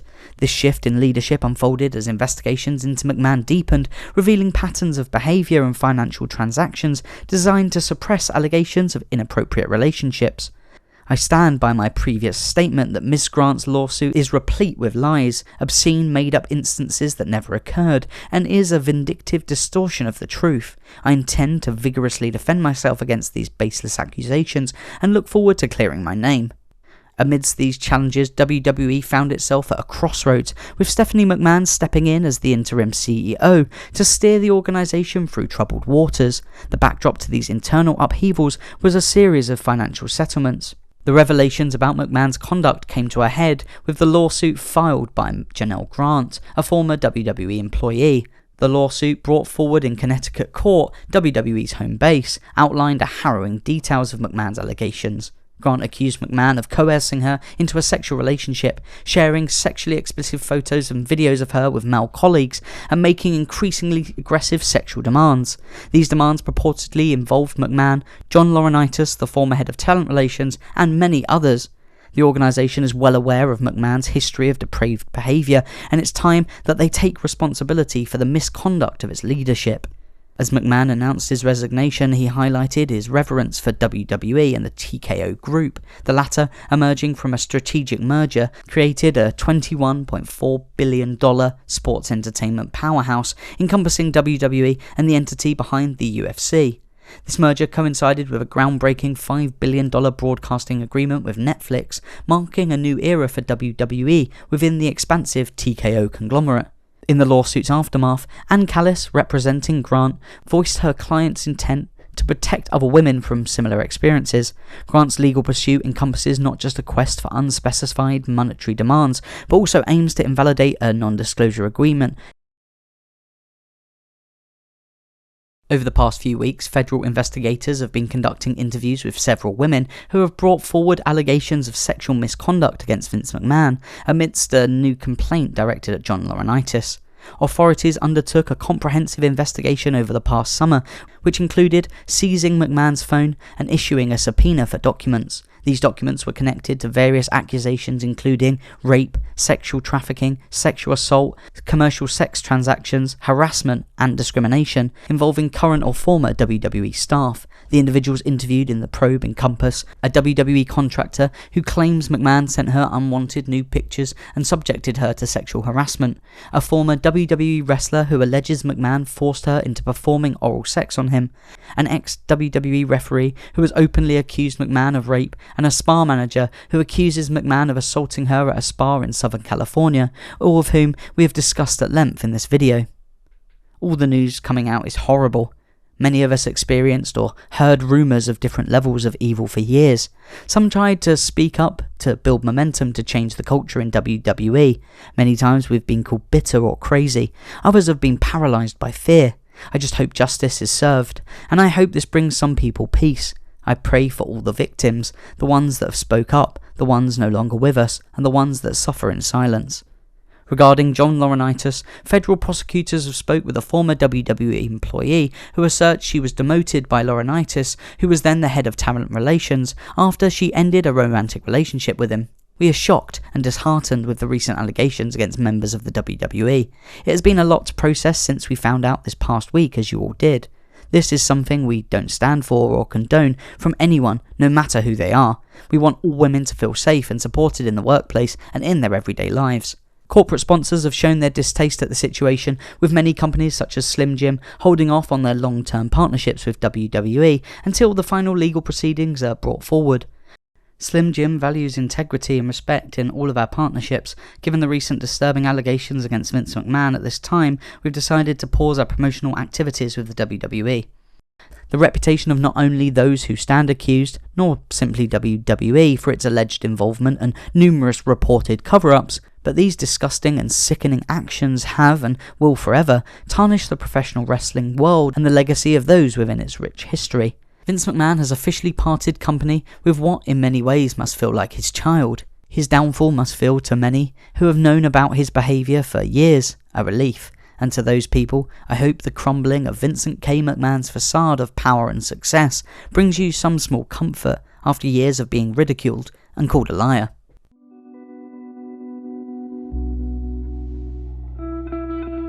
In the annals of sports entertainment, Vince McMahon's legacy is as complex as it is colossal. From the heights of global prominence with WWE to the depths of personal and professional scandal and despair, McMahon's narrative arc, in both real life and on screen, embodies the quintessential tragedy of a titan brought low by his own hubris and moral failings. This video has traversed labyrinthian saga of McMahon's empire, spotlighting not only the brilliance of his innovations but also the horrible shadow cast by his alleged transgressions. As we conclude this exploration, it is imperative to synthesize the multifaceted dimensions of McMahon's downfall, reflecting on the impact of his actions on the industry he reshaped and the culture he influenced. The sex scandals, allegations of illegal activities and general depravity that surfaced over the years are not merely personal failings, but reflect a broader pattern of behaviour that was, at the time, enabled and perpetuated by the culture of the industry that Vince McMahon dominated. The allegations of sexual misconduct that have marred McMahon's reputation are particularly damning, suggesting a deep-seated abuse of power that is both morally reprehensible and legally questionable. These accusations, ranging from harassment to assault, paint a picture of a man who exploited his position of authority, betraying the trust of the employees, the fans and the public. The impact of these allegations extends beyond the individuals directly involved. Moreover, McMahon's alleged involvement in illegal activities underscore the extent to which the pursuit of success and dominance in the industry may have led to questionable, if not outright unlawful decisions. On one hand, Vince McMahon's visionary leadership revolutionized professional wrestling, creating unforgettable moments and superstars that have left an indelible mark on popular culture. On the other, his personal and professional misdeeds have prompted a critical reassessment of the values and practices that underpin the very industry he helped to shape.